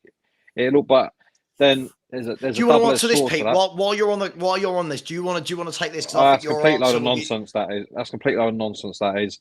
Why has every other team managed to lure top players without playing in Europe? And tell me a time when we've actually gone and bought a top player. Let's play a European quality player. I've not seen it. We've been in the Champions League how many times now? When have we bought a Champions League standout player or regular player? I'm on about a top player in the Champions League. We've never done it. Yeah, all we've done is gone and bought sort of another level down. So I don't subscribe to that for 1 minute that you have to be in Europe to buy. You got to pay money. Pay money, you get whatever you like. Yeah. Yeah. Let me big up Phil P. I'll come to you in a second. Love that little smile. He's such a lovely man, isn't he? That Phil P. Oh. Don't come on that stream and start getting your phone ringing and that, Phil. Can you behave yourself, please? Sorry, that's my mate Danny Levy. It was his alarm saying time's up. Time's up. Yeah. I'm sure. Alex, where do you stand on European football? Because for me, the less I have to watch of Tottenham at the moment, the better. So rather than 2 games a week, do you think we'd be better served just having a smaller squad, but actually building an 11 that can play weekly rather than having loads and loads of average, mediocre players that we rotate? I think it's. I'd like to be in Europe this season. I have to be honest. I would like to be in Europa League, but if I'm really honest with you, I see people's points about. I see people's points about not being in Europe at all. I do see it because I think it will mean that Tottenham will need to play 1 game a week. I think it also concentrates on us sorting out the squad and trying to recognise who are the players that we need and who we don't need anymore, and trying to start a new philosophy. But I would like to be in Europe, not in Champions League, Champions League. I will say this because I don't care about Champions League anymore. But aren't you the one? I'm just going to counter that. Aren't you the one saying that all of these players need to go? So how are you? Isn't this a bit contradictory? We're saying we want European football, but yet we need to go and get rid of all our players, build a new team. How do we do all that if we're playing twice a week and having to rotate? Where do these players come from? Well, again, I think it's just down to how we move forward to try and get the players in, or it's going to have to take a few seasons to do that. That's what I think will happen. Mm-hmm. I just don't think we should just discount it. I don't think you should discount it. No, but I do see. I'm not pushing for it. No, because I think everyone's making a good point. I think I do agree that being out of Europe would be better for us going forward. So I'm not either or, basically. You know what I mean? But yeah, that's it. I'm not saying it because I think it's going to keep Kane or top players. No, I don't think so. I think they need to go. I think they need to go for themselves. Yes, but I still think it will be helpful because it gives more game time to other players. I mean, you can bring through young players if you wanted to do as well, possibly as well. You could do that. You know what I mean? So I think there could be possibilities. I'm saying that's what I'm saying at the moment. Yeah, I hear you. Phil, I'm going to start a new topic with you, if that's okay. Stellini. It's a nice one, isn't it? You look a bit like him. just more attractive. Thanks, mate. You're welcome. You don't look anything like him. It's a nice way to introduce a new guest, isn't it? I know. It's Phil though. Phil knows I love him. Absolutely punched straight in the gob. Yeah, Come on. Mate, you're welcome. That's how he rolls. What, like the first minute of the game today, punched straight in the mouth by the first Newcastle attack. Exactly. Phil, look, Stellini staying behind after Conte went was another slap in the mouth, right? You're thinking, well, what's the point, right? Are we at the stage where I don't know if it's worth it? We've got 6 games left. Is it 6 or 7 Premier League games left? Is it worth getting rid of him and bringing in someone for the last 6 or 7 games, i.e., the name that everyone keeps chucking around as though like he's automatically available is Harry Redknapp, for example, coming in 6, 7 games, that kind of feel-good factor back in the dressing room. Is it worth doing that? Or are we literally now where the season's dead and it's, listen, let's just batten down the hatches and see if we can get through the next 6 games without conceding more than 6 goals in a game? Mate, I'm really torn on this one because as the game was unfolding today, and obviously it unfolded quicker than a deck chair on a windy beach, I messaged someone and said exactly that. We've got to just pull the plug and get Redders in ASAP or get anyone in. And, no joking, I think it was last week. I don't know if I put in our WhatsApp group, but I said, honest to God, after the Bournemouth game, I said Big Sam would be doing a better job now. And obviously the football would be absolutely abhorrent. But, hey, we're used to that. We've had 3 years, 3 months of absolute dross football. So we might as well just give it a go. But no, I mean, there's 2 ways of looking at this to answer your question properly. As fans, right, we're still those poor souls that went all the way up there to Newcastle today. They're the people that we all feel sorry for because they're representing us, the fans, but they've shelled out their time and their money, their time away from family, maybe time away from shifts at work. They'll be getting home probably around now, knackered, probably highly emotional, and staring into the abyss, thinking, what am I doing with my life? And yet, what have they got to show for it? So we still turn up. We still are expected to go. But yet everyone else in the club seems to be on the beach. Where's the decision making? There is part of me that thinks they are professional. They're meant to be being professional.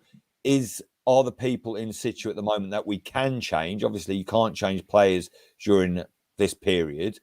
So should the people that run in the team be better? And I think the knee-jerk reaction to that is, yes, of course they should be. But almost that time has passed because we had a fantastic opportunity. And this is the thing I just cannot wrap my small mind around is I can't believe everyone. And I was saying this to my friend Dave, not our Dave, obviously, so a lesser Dave, not as Irish, unfortunately. So less graded Dave. And he was saying, but we love Dave that I was speaking to. And, we as fans project so much onto people. We second guess, we're reading the ITKs, we're reading Twitter. Some of us watch YouTube. We're staring into our crystal balls and trying to come up with the answer for all these things. And we don't know what the answer is. We don't know what happens behind closed doors. But we all think that the board is highly focused on money. And as you guys were just talking about, the money that the European Premier competition of the Champions League brings in. But for all that, and of course in the past, we're basing all of this on past history, that Levy will always act when top 4 is at risk. That's why Poch went. That's why Jose went. Absolutely. And Nuno, you name it. 100%. And that's the great thing that Conte did bring us last season. From somewhere where we probably didn't have any hope in hell, he got us there.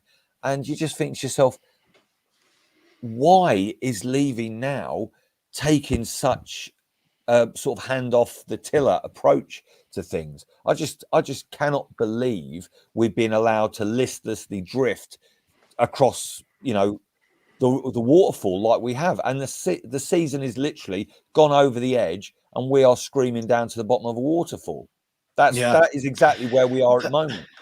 Absolutely. Look, listen, Pete, let me bring you in here. Just before I do, there are 474 of you in here. So welcome to absolutely everyone. Please smash the like button. We've only got just under a third of the people. My maths is terrible there. Just over 200 people have smashed the like button. Please do. And if you haven't subscribed, please subscribe to Irish Hotspur, to Alex THFC. Subscribe to myself as well. If everyone that hasn't subscribed, you can nearly get me to the 5K in the next few hours. Not that we're running for another few hours, but please do. Pete, Stellini, look, it was a massive shock, right? When Conte went, that Stellini was left in charge.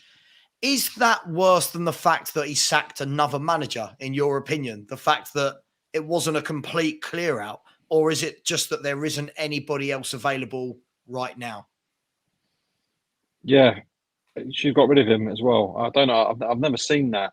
It happens at other clubs when the managers come in and the backroom team have sort of been there for a while. But anyway, you see that quite a lot, and the assistant takes over. But the assistant's been at the club for X amount of years. But to give it to Stellini, who is basically a clone of Conte, was bizarre. And you have to scratch your head, really. I don't know if he's thinking because they got a couple of good results while he was there, and they're going to feed off that. But if the players don't like playing this way, and that was a lot of reason why the performances went off a cliff this season, then you're going to bring another manager that plays that way. What are you doing? I just think, as I said earlier, I just think where Levy's just not interested in the football side, he's just like, oh, I'll give it to him then. I'm worried about the next thing to do on the other side of the club. What goes on there? I'm not interested in this, I don't think anyone could say otherwise, really, because how have we been left adrift? Let's be honest, this has been coming. You look at, we go pre-World Cup, is Conte going to stay or go? Yeah. Anyone who's on the finger on a pulse, who's really wants best club, will then go, right, Mr. Conte, what are you doing during the World Cup? You staying or you going? If you're not staying, then you're going to have to go now because I've got to get the next one in and I've got to do some work, and then we've got to start that process again and get work on the training pitch, a new manager. No, he just left the drift. Pete, can I ask you a question, mate? The only thing I can rationalise to myself is that because he knew that the time was up for Conte in the summer, whatever happened, he was going. And I know, Savvy, you talk about this a lot. Sure. That some of us can't wrap our tiny minds around that fact that whether it was bringing on Dave Sanchez against AC Milan when we needed a goal, like I summarised once famously upon a time, or when he lost his rag himself and just threw the players, under the bus violently in that presser. But he was going to go in June, regardless, right? So has Levy got a succession plan that he just can't pull the trigger on yet? Or is it so B-Tech that he's frightened to press go on it now because he knows it'll be so bad for the season ticket renewals and just it'll get even worse than we are now, which is hard to. I don't know who he's going to appoint if that is the theory. But he's done that already. He's done that with Nuno, didn't he? Kept that quiet. He put the Conte rumour out, came out. We're doing negotiation with Conte. Was it 2 days before the season ticket renewal? Yeah, that exactly. Came in, and then as soon as that renewal closed, 5 o'clock, by 7 o'clock, our negotiations have ended. Like we're not interested. And then even then, it still took another 2 months to give Nuno the job. But I think where we are now, I think if he's got a plan, we almost got Gattuso in, mate, in that time as well. We spoke to every man and his dog. Yeah, if the new manager that they want is in the job, then fair enough. But if he isn't, then for me, I'm sorry, get him in now because the work has got to start now. Hang on, sorry, I just want to. I'm going to come to you in a second, Dave. Sorry, I feel that that's a fan's romantic notion of what needs to happen as opposed to what any incoming manager would actually want. Let's be really, really honest. Surely the more time, the better. No, not really. If you think about it like this, I'm going to use these two as an example just because they're available right now, right? If you look at Luis Enrique and Pochettino, right? Let's just say we wanted one of them. If you are Luis Enrique or Pochettino and we go, right, do you want to come in and manage us for our last 7-8 games of the season? Because we're an absolute shit show. Yeah. I'm going, no. No, let me pick up the day after Leeds when the Leeds game finishes, and then I will take it from scratch, can get rid of players, bring in players, and implement a philosophy. Any manager coming in now is on a hiding to nothing because straight away for the next 6, 7, 8 games, the pressure they're under with a squad that's not theirs and a team that's in absolute freefall, I don't see an upside for that manager. I get it if there's half a season to go, but with 7 or 8 games when we're doing this. I'm not asking him to come in and save the season. I'm just saying, right, you might as well start now because for me, the season's over. It was over weeks ago. Yeah. So where you go, you've got some games. Listen, no pressure on you whatsoever. Where we're going to finish, where we're going to finish. But especially if it's going to be a new manager, like someone like Poch knows a lot of these players, some of these players already. But if it's a Nagelsmann coming in, start looking at them now, mate. Yeah. And then make your choices on who you want and who you don't want. Yeah, whether they get to implement that philosophy after, whether it's all them players go is another question. But start looking at them now. I don't see the point in waiting and then him looking at a whole summer of doing it. Let's be honest, he didn't have a lot of time. Then go right. It's fresh. I mean, let's be fair. If a new manager came in now with 6, 7 games to go, right? Anyone tell me how many games you got left? Is it 6? I don't know. I wish it was. Mate, I've had a lot of therapy. Yeah, a lot of therapy. How many games we got left? My thing is this: is if I'm Luis Enrique and I go, right, you want to take these last 6 games off the back of a 6-1 drubbing? I'm going, no, I do not want that at all. Just on the flip side of that, though, we're now in free fall. At the time, we still had a chance to get top 4, okay? But also, I know he's a busted flush now and obviously lost his job. But Pete's favourite, and I think, at this stage, Christ, any point in the storm, Brendan Rodgers, yes, here he is, the man himself. All that guy needs is to lose a few pounds and get his teeth sorted out and get a new Doris on his arm, and he'll be Oh, no, sorry, he tried that. Okay, anyway, I think, look at this dude, woof. But I just think that one of the main reasons why we've gone backwards this season to last season is the fact that whatever the case was, whether he was offered a new contract and he didn't sign it, or he wanted a new contract and they didn't offer it to him, whatever the crack was, the players knew that Conte wasn't going to be here, or Conte made it abundantly clear that he wasn't going to be here and was effing and jeffing. And so that's a huge part of it. If any of us in our own lives, if you know the gaffer isn't going to be here anymore, you sort of tend to switch off. Look, a great Man U side, when they knew Fergie was going to go, when he announced his retirement, they went into free fall, right? So when he actually retired in the end, he kept it a secret. But when Rodgers took over, he left a very successful team north of the border with Celtic and came down and missed out on collecting another couple of trophies that season because he wanted to get his hands on the team, get under the bonnet, find out who he could work with and who needed to go and exactly what the crack was. No, I hear you. That's my logic. Future, Sava. Players playing for their future. Let me chuck another theory out there, Dave. I'm going to chuck a theory.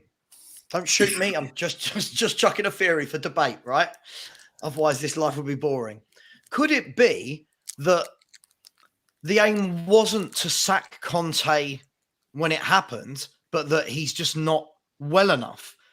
Could it, because we're all sitting there going, he's sacked.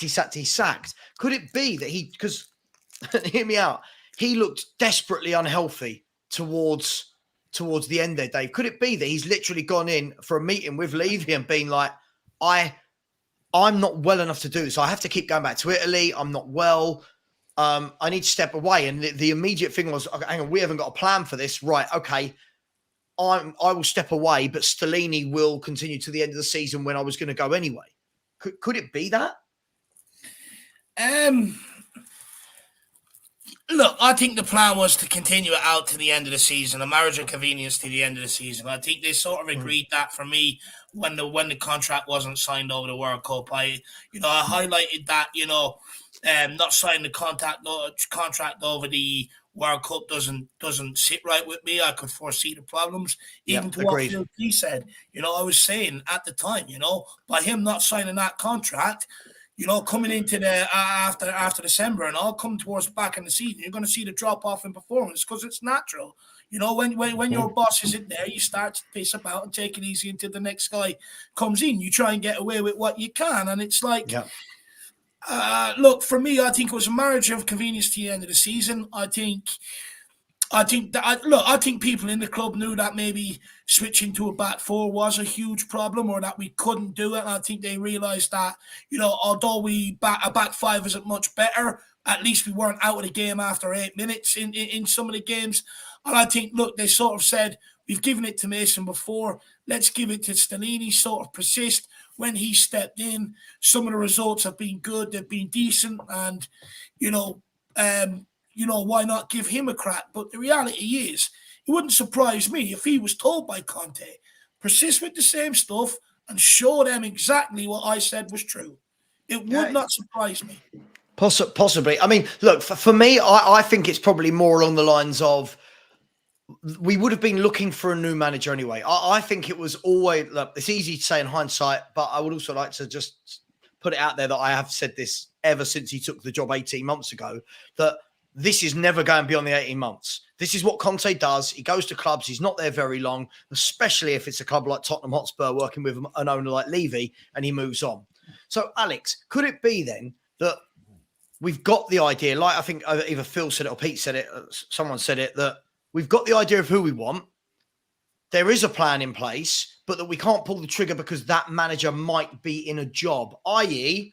a Vincent Kompany, for example. I'm just using him as an example. As a manager who is in a job, Burnley are not going to turn around and go, oh, go on then. Go on, take our manager when we're about to win a championship with 8 games to go. I could think like that, Saba. But then I think about that time when we were 72 days without a manager. I could think about that like that, Saba. Yep. But then I can think about Martin Yole getting sacked at half time. I can think about that like that, Saba. Here we go. But then we get Jose Mourinho in and stink out the place at Tottenham Hotspur and then sack him after, just before the cup final. I could think about that, Saba. Even though we were supposed to... Sorry, what's my name? Saba. Just checking. I forgot Saba. it. I could think about that, Saba. But then we didn't want Nuno. We get Don Pratici, who's cooking. Cooking what? Cooking who should be sacked rather than resigned out the door. And I've still not forgotten about it because that stinks. Absolute stinks. And this club is still in the mud. Yeah. And Pratici, our good friend, who wasn't cooking, who wanted Nuno, got him in, and he got sacked after 3 months. So I could think like that. I could believe in that. But still, those mistakes still happen. So right now, I don't believe anything this ownership can do right now, bro. Yeah? Mm-hmm. When they could do something right and actually get somebody that they actually said during that time when during the lockdown, after the penultimate game at Aston Villa, during lockdown, said they want free-flowing attacking football and go for the pragmatic manager. I don't believe them anymore. I can't Alex, believe this anymore. What a way to shit on one of my theories. I mean, you could have just said no, but like... Yeah, but that's the point. No, I'm not having a go at you, Saba. I'm not having a go at you, Saba, yeah? Because you asked the question. I'm just making the point. I know you're joking, but the point I'm making is I've got no belief. I've got no belief. Yeah, sure. All I will say is that all I'm more thinking about now is us staying out of relegation at the moment, because unfortunately, without Harry Kane, our team is mid-table, and that's it. And that's Mr. Box Office talking the truth again. If you don't know, get to know. Back to you, Sava. I'm done. Thank you. Listen, there are 517 of you in here, so thank you. It's growing and growing. That's why we love the box office, mate. That's why everyone needs box office. Absolutely. Talking to box office, and I'm glad we didn't stop the Spurs review now. 517 of you in here. If you haven't liked, please do. Please, it really does help. Can you imagine how bad our mental health would be if this wasn't on tonight? Phil, at the moment, I'm asking for subscribers and likes. Give me a second, bro. Come on, man. That's why Phil comes on and gets the punches. I'm telling everyone they need to like and subscribe, because if not, your mental health could suffer, people. Think about what we witnessed earlier today. Like, subscribe, Absolutely. tune in, stay tuned in. I'll make it worse. Just quickly By the before way, we go on I have to give some love to Henry, yeah, because he's the one that got me to say that Prachi's not cooking, by the way, not cooking and cooking, by the way. So I have to give props to Henry, right? Yeah, but Cooking the books. He was cooking the books. You know what? yeah. He Sorry is to cooking? interrupt you, Saba. Do you Big up to remember you, that Saba. scene in Subscribe to Saba as Goodfellas? well, please. Big up Do you Saba. remember I when was trying to have a seamless link into our next topic, and it's just gone completely awry. So I'll stop worrying What, about that. back four? Yeah, exactly. What's a straight line? Guys and girls, I want to talk about the manager situation in terms of new managers coming in now. Just before I do, Luca 14, when you're saying no, Sava, it's not what Conte does. Conte's average tenure throughout his managerial career is 15 to 16 months at every club. So yes, it is what he does. He goes, he wins, he leaves. The problem at Tottenham was he was always going to come and go. It's the winning bit in the middle was never going to be achievable at Tottenham Hotspur. So, which is why I said from the one beginning. thing I would say though, Sava, you're absolutely right in what you say. But whenever a manager comes in, you always think, "Oh, is this going to be the place where they find their home?" Yeah, you always Not think, with "Is this Conte, going to work?" Yeah, but the only thing I would say, obviously, look, you've been proved right. That's absolutely fine. But it's not about being right. It's about what was obvious for me. Yeah, but what I'm saying is, both with Conte and Jose before, everyone did the math and thought, this is Levy finally putting into place what he's been talking about. We've finally got the revenue from the stadium. We're finally back home. He's got the debt secured at record low interest rates. So now we can start spending the money. And to be fair, he has. But what's wrong is, this is the thing, even though clearly there's actual criminality allegedly at play with the Don, the biggest thing I would say against Paratici, along with his shit recruitment, is he should have been the one ultimately. Dave will come for you. Giving the tool. Yeah, but what I'm saying is he should have been the one giving Conte the tools that he, even if it wasn't what he needed, was at least people he would play. But all the recruitment from last summer, essentially, except for Perisic, no one's got a game, lads. No one's had a game. No, I listen. I agree with you. But I agree with you. But listen, Paratici has a lot to answer for on this, right? So does Levy. So does Conte. But the only way Conte was going to stay is if things were working out well. Look, maybe the mistake was, and maybe they did try, was as soon as we got top four last season and everything was rosy, try and nail him down to at least extending another year then. So this was kicked down the road a little bit. I hear you. It didn't happen. I hear you. I just think, me personally, I learnt my lesson from the Jose thing because when Jose came in, I was at that point naive and I went, the penny's dropped with Levy. He's brought in a world-class manager. He's going to back him. When that didn't happen, from then on, Pete's known me the longest out of everyone in here. Pete will tell you that in the WhatsApp, I'm like, no point. No point. Yeah. Don't bring in a Conte. Don't bring in a Jose. No point. And listen, I think it's great. If people truly believe that he was going to be here for 3 or 4 years, cool. But for me, it was as David said, the manager convenience. Guys, I want to talk about this week. It's all spiced up with the manager search. And it feels like we're very much playing the bridesmaid to Chelsea's bride, if I'm completely honest. We talked about this on your show earlier in the week, Dave. And since then, the world has found out that that's really dramatic. The whole world has found out that Nagelsmann is not in the running to be Chelsea manager anymore. And now, obviously, the bookies have slashed the odds for him to go to Tottenham after they, pushed him right out. Can anyone see Julian Nagelsmann at Tottenham? The fact that he couldn't agree with a structure and a process with Chelsea's owners, can we see that he'll be able to agree that with Daniel Levy? Possibly, mate, but it's odds against, isn't it? Look, I don't know. Someone's got to take the job, right? Somebody's going to have the job. Go on, what I will say is I wouldn't write it off beyond the realms of impossibility because, You know, I didn't expect them to get a Conte. And for instance, someone messaged me, you know, the day the Conte news broke with Nuno, you know, that Tottenham were interested. I said, don't even bother. Look what happened last time. The next morning he was announced. You know, when Jose Mourinho's hat was thrown in them, I said, don't even bother. Not going to happen. You know, it was announced more or less the next day or that night, you know, once Pochettino sort of got the sack. So for me, I don't think it's beyond the realms of impossibility that Nagelsmann will come in here.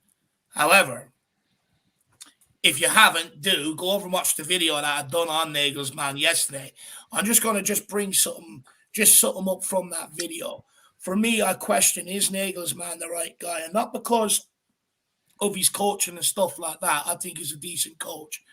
But what led to his downfall and his demise at Bayern Munich was he had the woman that was in charge of reporting for Bayern Munich for Bild, he had an affair with her. And you know, it cost him his connection with the dressing room and stuff like that. You know, the players didn't trust him. And when you don't have that, it's got laid though. Huh? He got laid though. He got a plate in out of it. He did, but it cost him his job. And you know, the instability that's gone on has cost him his job at Bayern Munich. And you know, we've already seen how off-field issues can affect our club this season. And I'll be very hesitant to go down that route because of that. If he's got them sorted out, by all means, fair enough. But what we can't have is a guy that walks in here and has all the off-field dressing rooms or off-the-field issues that he had at Bayern Munich, because we've seen how it derailed the season this season with Conte. And on that reason alone, if he hasn't got them sorted out, I'm not sure he'd be the right man for this club. So what David's saying, he's going to come over here and start hanging out the back of Laura Woods. And that's why we can't give him the job.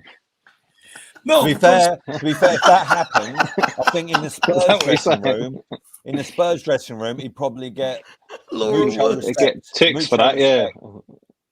Because to be fair, and then do you know what? The funny thing is, this is watch Football Heritage TV, so they've got no clue what happened yesterday, let alone what happened in the history of football. So if they see, oh my God, he's got a really fit, like, girlfriend on the boil from TalkSport, they'll suddenly think he's like Jesus Christ reborn.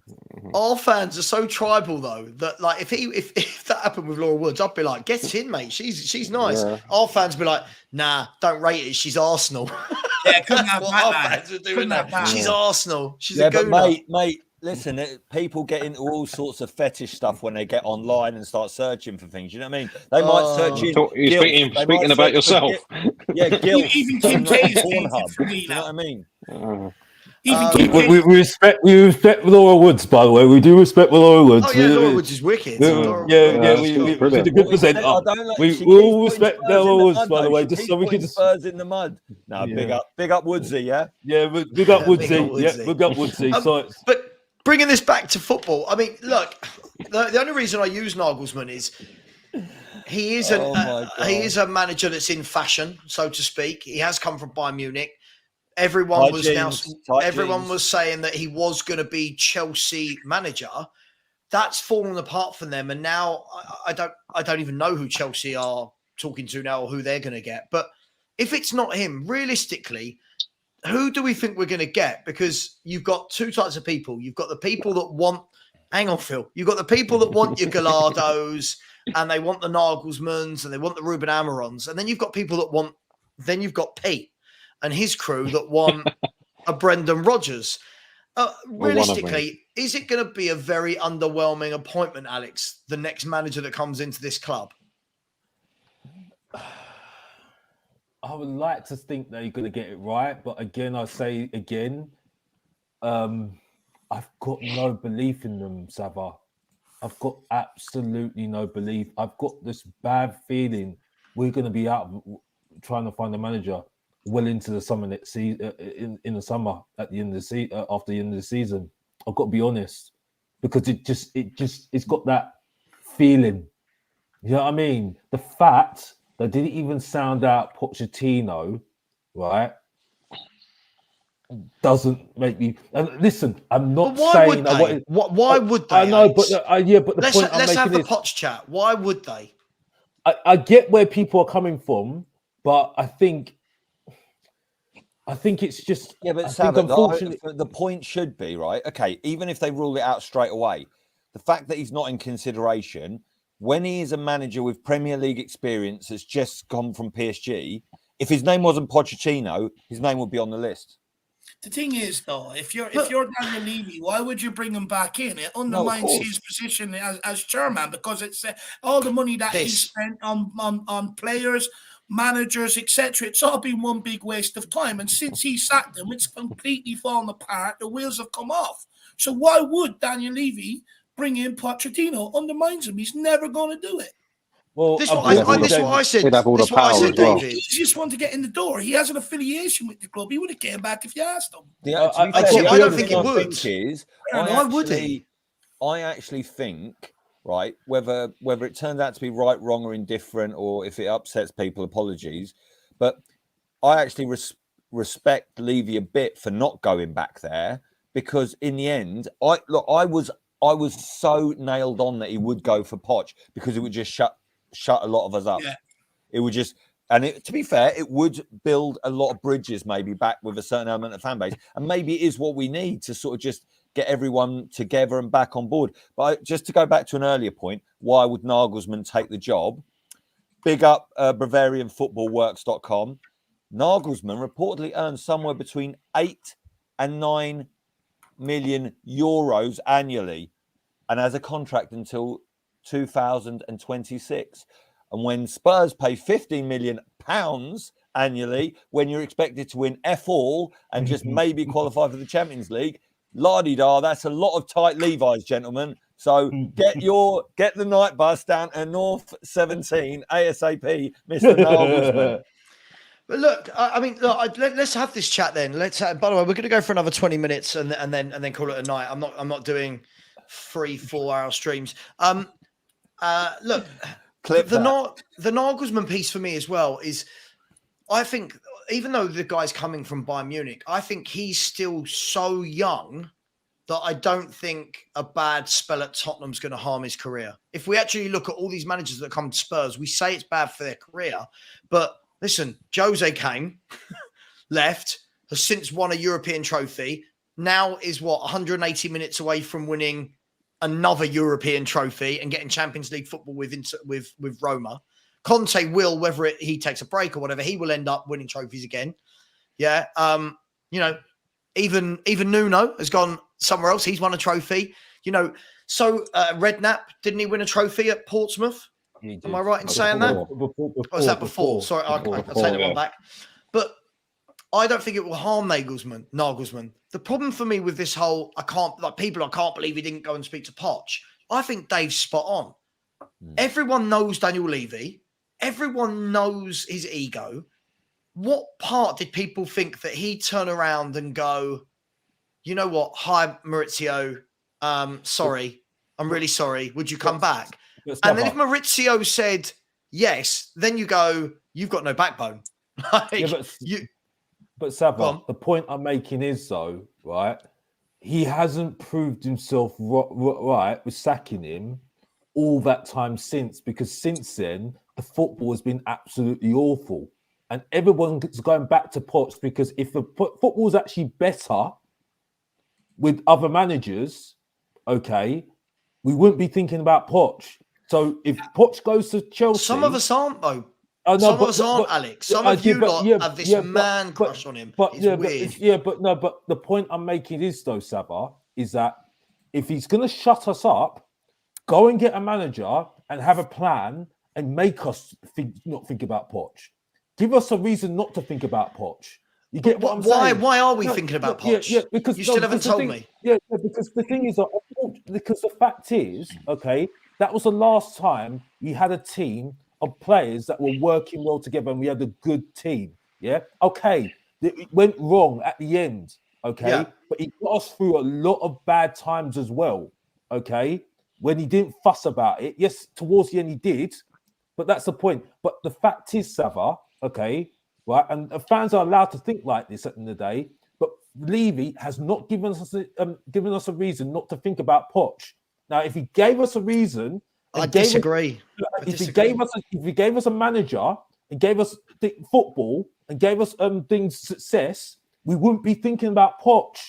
I'm sorry. But when you say we wouldn't be thinking about Poch, not the entire fan base. I know No, lots of people. I'm not saying the whole fan base, but no, I know you're not. Yeah, Alex, okay. I know you're not. But Okay, my sorry. point is this: we're pining over a manager. Lots of people are pining over a guy that left us 14th in the league. Whatever you say, right? And I know people don't like facts, but whatever we say, we're talking about a manager here that had this 11. This is an 11 he could put out for his last year at the club, where he took 25 points from his last 24 games and couldn't win away for 10 months. This is the 11 this man could put out before we give it the whole, oh, he didn't get to sign a player. Hugo Lloris, Kieran Trippier, Jan Vertonghen, Jan Vertonghen, Toby Alderweireld, and Danny Rose. He had, all right, the midfield wasn't great in terms of Winks and Sissoko, but he had Ndombele and Lo Celso there as well. Kane, Son, Ali, Ericsson, and he couldn't win away for 10 months with those players and was in, I want to say relegation form. For me, that's stone cold relegation form. 25 points from your last 24 games. So why does that not get taken into consideration when people are going, give us a reason to not think about Poch? That's what I think. That's my lasting memory. Yeah, but Savvy, you know what this is? Sorry, Alex. What this is everyone uses this whole "don't go back to your ex" sort of thing, right?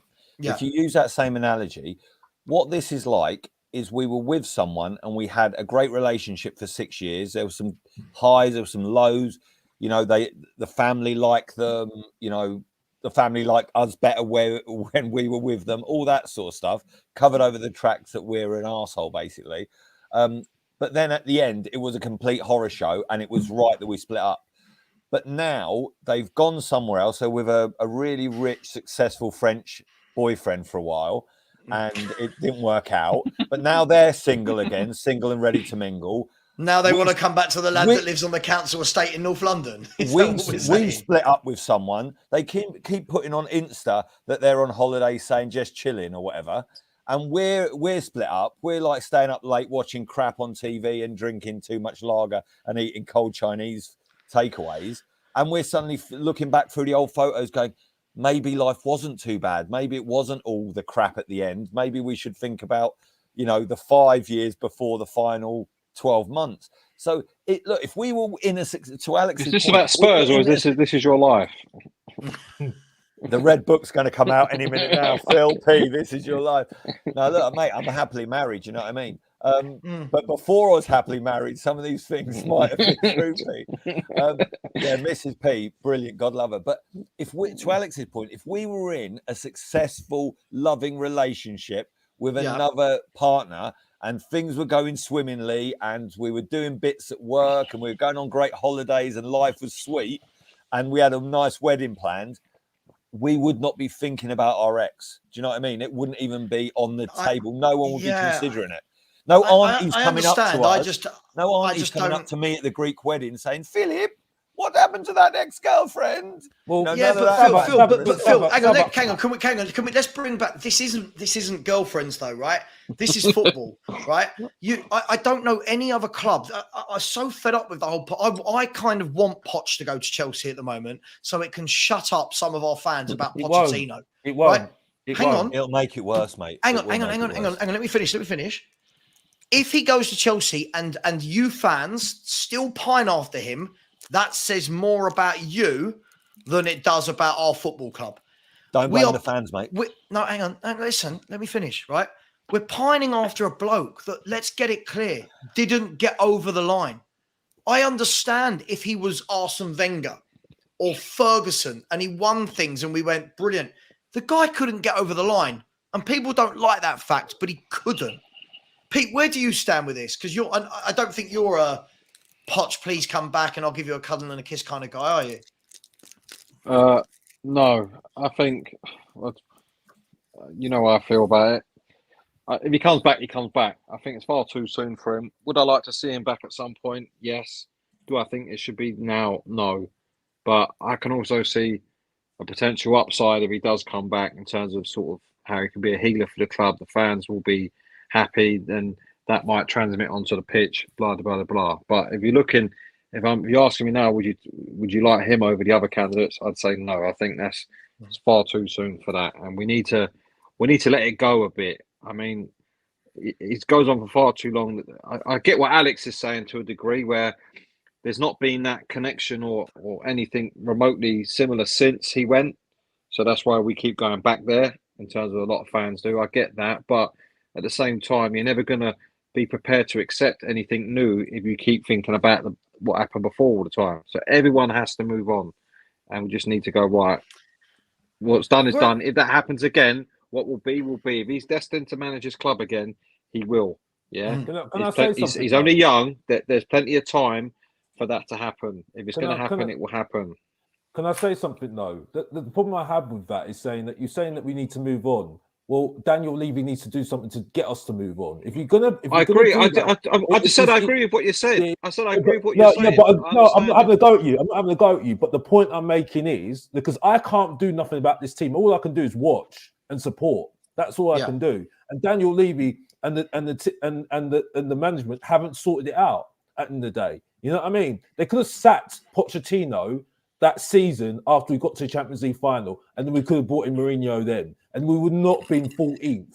Okay, and I stick by what I said. You know what I mean? If it was not right then, you should have done it then. Okay, he told people, he told man that the squad was declining a few seasons ago. Hang on. He told man. Wait. We could talk about this forever. Let the main event speak. The main event is making him speak, make himself known. He told man in an interview that he's. Why have you gone ghetto though? Why are we? He told what man is he telling? He told everyone. Right, that he needed to change it, and that's it. And that's so he needed changes, and that's it. He told man, yeah. Hang on, and no, like he didn't. Like I said before, yeah. Okay, if Tottenham Hotspur are organised, identified, and kept themselves going, and done what Brighton were doing at the moment, and done what Leicester were doing, we wouldn't have us piling over Poch and still thinking about that semi-final in the Champions League 2019. And that's all I need to say, because Mr. Poch's office is talking facts, you speak for yourself there, mate. Talking sense, and that's all I need to say. Again, and back to you, Sam. I'm done. Yeah, you are done. I'm going to make sure you're done, because I'm gonna retort with some facts as well. Anyone who is in this Poch loving club always says this throwaway line of Poch said we needed a rebuild. Okay, brilliant. For years before that, the man didn't say a thing. He said, hang on. He said we need a rebuild when all of a sudden he couldn't win games of football with this team. He then said we need a rebuild. First of all, a rebuild from what? The man didn't achieve anything. Second of all, a build. Second of all, what makes me laugh is this is the guy that was flirting with Real Madrid and Man United. This is the guy that turned around and said trophies build egos. And if I'm not wrong, Mr. Box Office, who's going to land and going to be the professor of truth and entertainment, all you want is trophies. But the man that you fancy the pants off is the very man that said that trophies build egos. He's the very man that said, oh, if I win the Champions League, I'll move on. This is what makes me laugh. The guy failed. It's very selective. This is what I mean, Pete. We pick and choose the things that a manager said. So, like, for example, when Conte gets knocked out of FA Cups to Sheffield United and Middlesbrough, it is, it's the board and the worst thing ever. And it's not his fault. When he wins games like Chelsea, for example, it's, there you go. That's what Conte does. He's a winner. We pick and choose selective moments that we want to back the manager. Should Pochettino have been backed more? Of course. But he also turned down players like Tielemans when he lost Moussa Dembele. He turned down Tielemans on loan. He went to Leicester and was brilliant. Yeah. Poch would have rather have kept Winks and Sissoko. So why don't those things get mentioned when we're talking about, we didn't buy a player for 500 days or whatever? And last thing I will say, sorry, while I'm ranting, the one player he did buy in those 3 windows is the player that's given him his is it infamy? I don't know if that might not be a word. That has given him his best moment as his infamy. Lucas Moura, the one player that was bought in those 3 windows, is the reason why this guy, cannot be talked about without a box of Kleenex next to every fan's bed. Just Just quickly Said it. before everyone else starts talking, not gonna lie, I said I'd treat myself to a kebab tonight to cheer me up. It's now arrived. I've been streaming since 10 o'clock this morning. It's now Wow. 10 in the evening. And I've quite frankly had enough of talking about Tottenham. So over and out, over to you, Sava. Or sorry, what is it? Alex says Back to you. Cheers, Dave. Dave. Appreciate it, mate. Enjoy your Enjoy kebab, it, mate. Tom. See you. Bye-bye. Yeah. Look, we're going to wrap up in the next 5, 6, 7 minutes anyway. Alex, do agree with would you, you like Sava. to retort? I do agree with you, Sava, that he didn't win nothing. Okay, I'm not going to pick my arguments. He did fail in that sense. Okay, because if we're going to have a go at Conte for not winning anything, I'm going to have a go at Pochettino. But okay, I'm not saying I want him back. I'm not saying I want him back. The point I'm making is that Tottenham Hotspur haven't given me a reason not to want him back. You know what I mean? If Tottenham Hotspur gave me a reason not to want him back and gave me a manager that is going to do the bigger things than Pochettino and do a plan and play great football, I don't need to think about Pochettino anymore. Because I was upset when he left 4.5 years ago. Why are we still but the pining point for I'm him? making is though, Sava, since then I've not enjoyed the football. I've not enjoyed the football. Did you enjoy the last year of his football? No, I didn't. No, but the point I'm making is that I was still for him because of what he did before. So I'm not going to say that I wasn't, because I'm going to stick to what I felt then. You see what I'm saying? But since then, since Pochettino got sacked, since I went on Chris Cowling show and said it was the biggest mistake to sack Pochettino, right? And we're fast forwarding to now, I've not enjoyed it since. Yeah, I've completely zoned out at Tottenham. I turned from that boy that was defending Tottenham and didn't like that everyone was having a go at Tottenham, saying we're the bad guys every single time. I was absolutely getting so angry whenever Tottenham were had to go at all the time. We were getting put in the mud.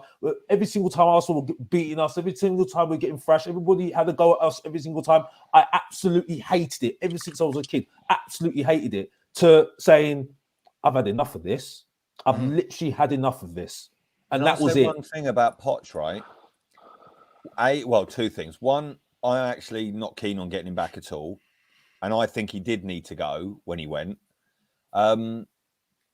Just to state where I'm at it. But everyone talks about him talking about we need, we've got the house, we need the furniture, quote. What people don't talk about is the summer before that, he said something when we were still at Wembley. He said, we need to be brave.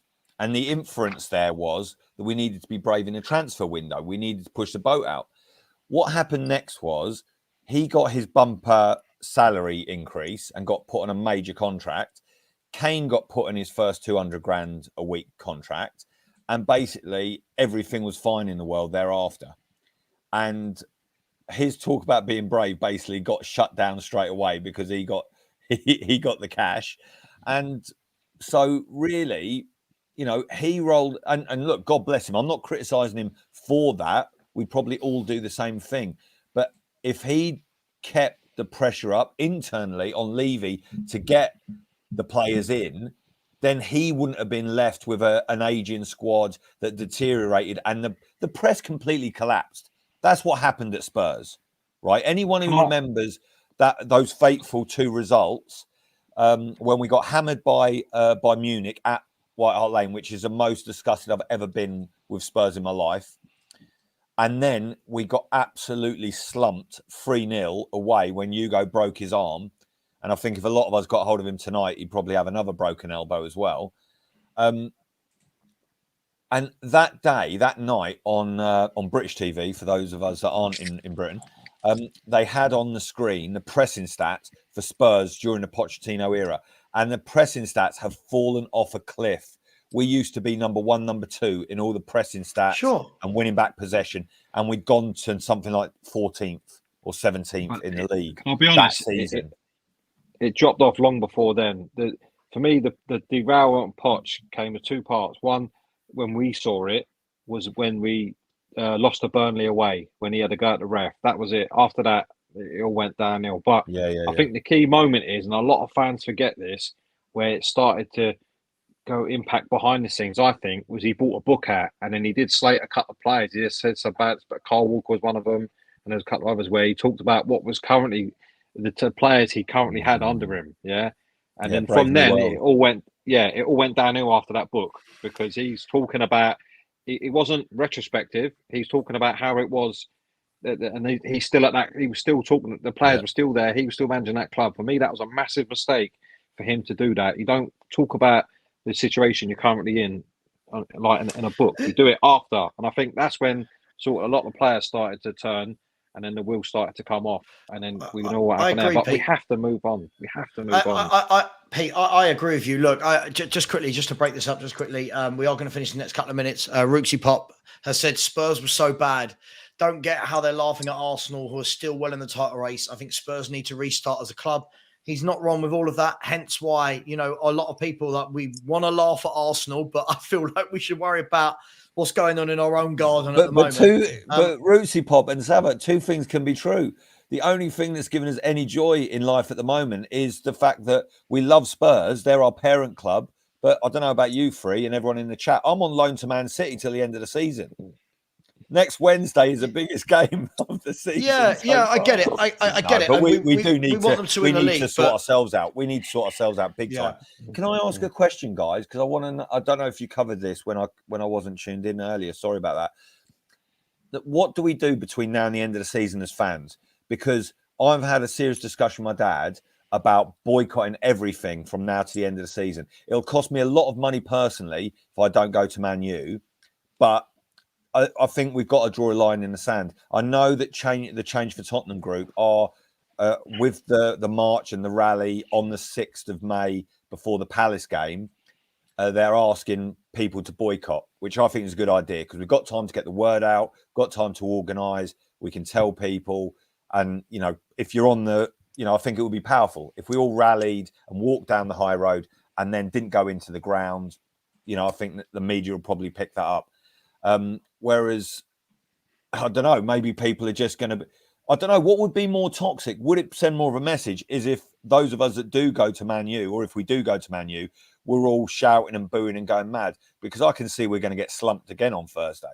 But what do you guys think? What should I do? What's your advice to me as a season ticket holder? What should I do? Thanks for starting this as I was about to end the show. Thanks for that.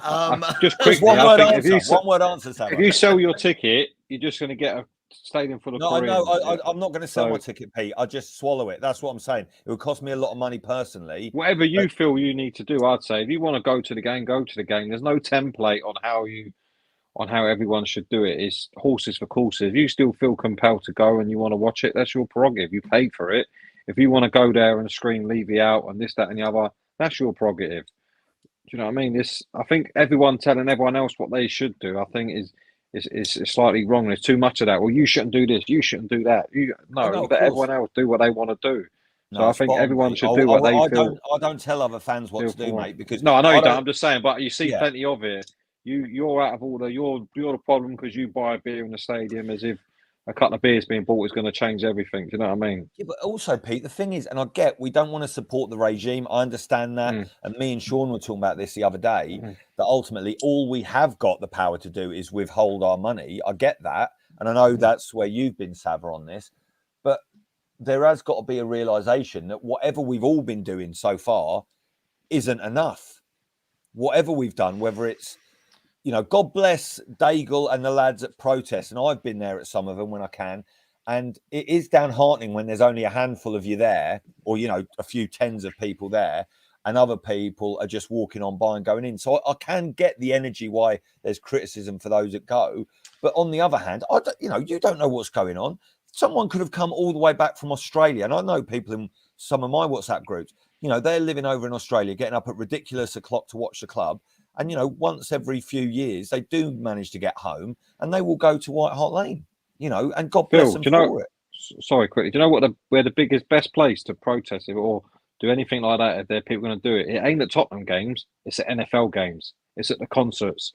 It's at all that. Because they'll be the people that go, I ain't coming back here, but because that's not good for what we want. You know what I mean? I'm not bringing NFL here. It's going to be gate crashed by your angry fans because you can't run the club properly in the meantime. That's probably where you have the most impact because that'll be where he takes notice. Isn't it? Look, for me, I think Pete, you hit the nail on the head just now when you said, "Look, it's each to their own how they want to do it." Look, there's double-edged swords all over the place, and I don't want to go so deep into this, by the way. I do want to finish in a minute. There are double-edged swords everywhere. If you sell your ticket to somebody else, then it doesn't change anything because people are still going. If people don't go to the stadium, then they can't make any noise to get, to make it bad in the stadium. If they do go but don't sing and talk about Levy, then it's just again another full stadium. Some people have paid, obviously season ticket holders have already paid and they can't afford or don't want to give up the 90, 80 quid, whatever that game would have cost individually. So it's really, really difficult to have a one size fits all answer for this. At the end of the day, I just think that everyone's got to do what makes them happy. Everyone's got to do what makes them tick. I stopped going. Right? I stopped buying a ticket. I won't spend my money there. Yeah. More than that, I don't want to waste my time. I'll be honest, right? What I don't want to do is go to work, then leave work, rush over to for Thursday night. I don't want to go to work, rush over from the city over to North London, do that 15-mile walk from Seven Sisters down to the stadium, pay 90 quid, watch Spurs be absolutely rubbish, then get home at 1 a.m. I don't want to, if I'm honest, I don't want to do that for what we're watching and for the club. So I stopped paying.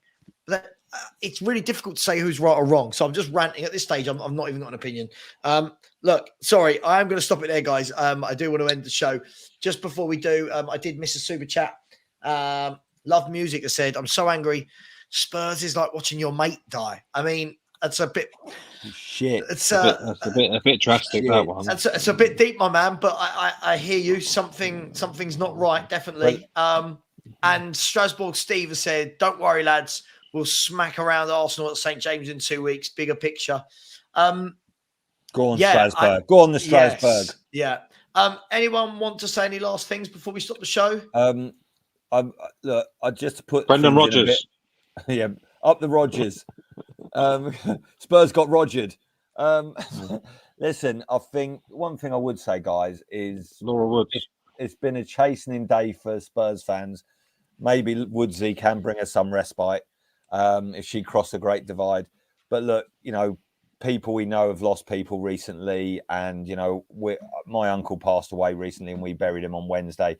And he was a massive Spurs fan. And look, one day better times will be here for our club and for our people.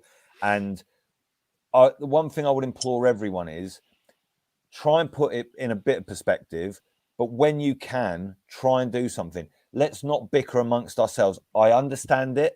If you've got someone who's disagreeing with you and you're as passionate as most of us are about our football club, it can piss you right off. I get that.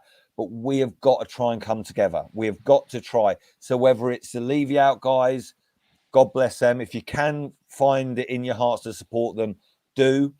Most of them are nice and cuddly. Not all of them are as abrasive as one or two of them are. And even they're not too bad. You know what I mean? Don't believe the shit they talk. They're all right. Go and give them a hug. But change for Tottenham, if they do organise this rally, get down there. If they boycott and you want a boycott, please do. And anyone that gets down there and you see me, come and say hello. And yeah, we'll maybe go and Chip King and have a eat your feelings. Right. Listen, I am going to end the show there. Listen, I will say there's 400 people. Please, if you haven't, before you go, please smash the like and please subscribe. We're now just over 250 away from hitting the 5K. Please subscribe to Alex THFC as well.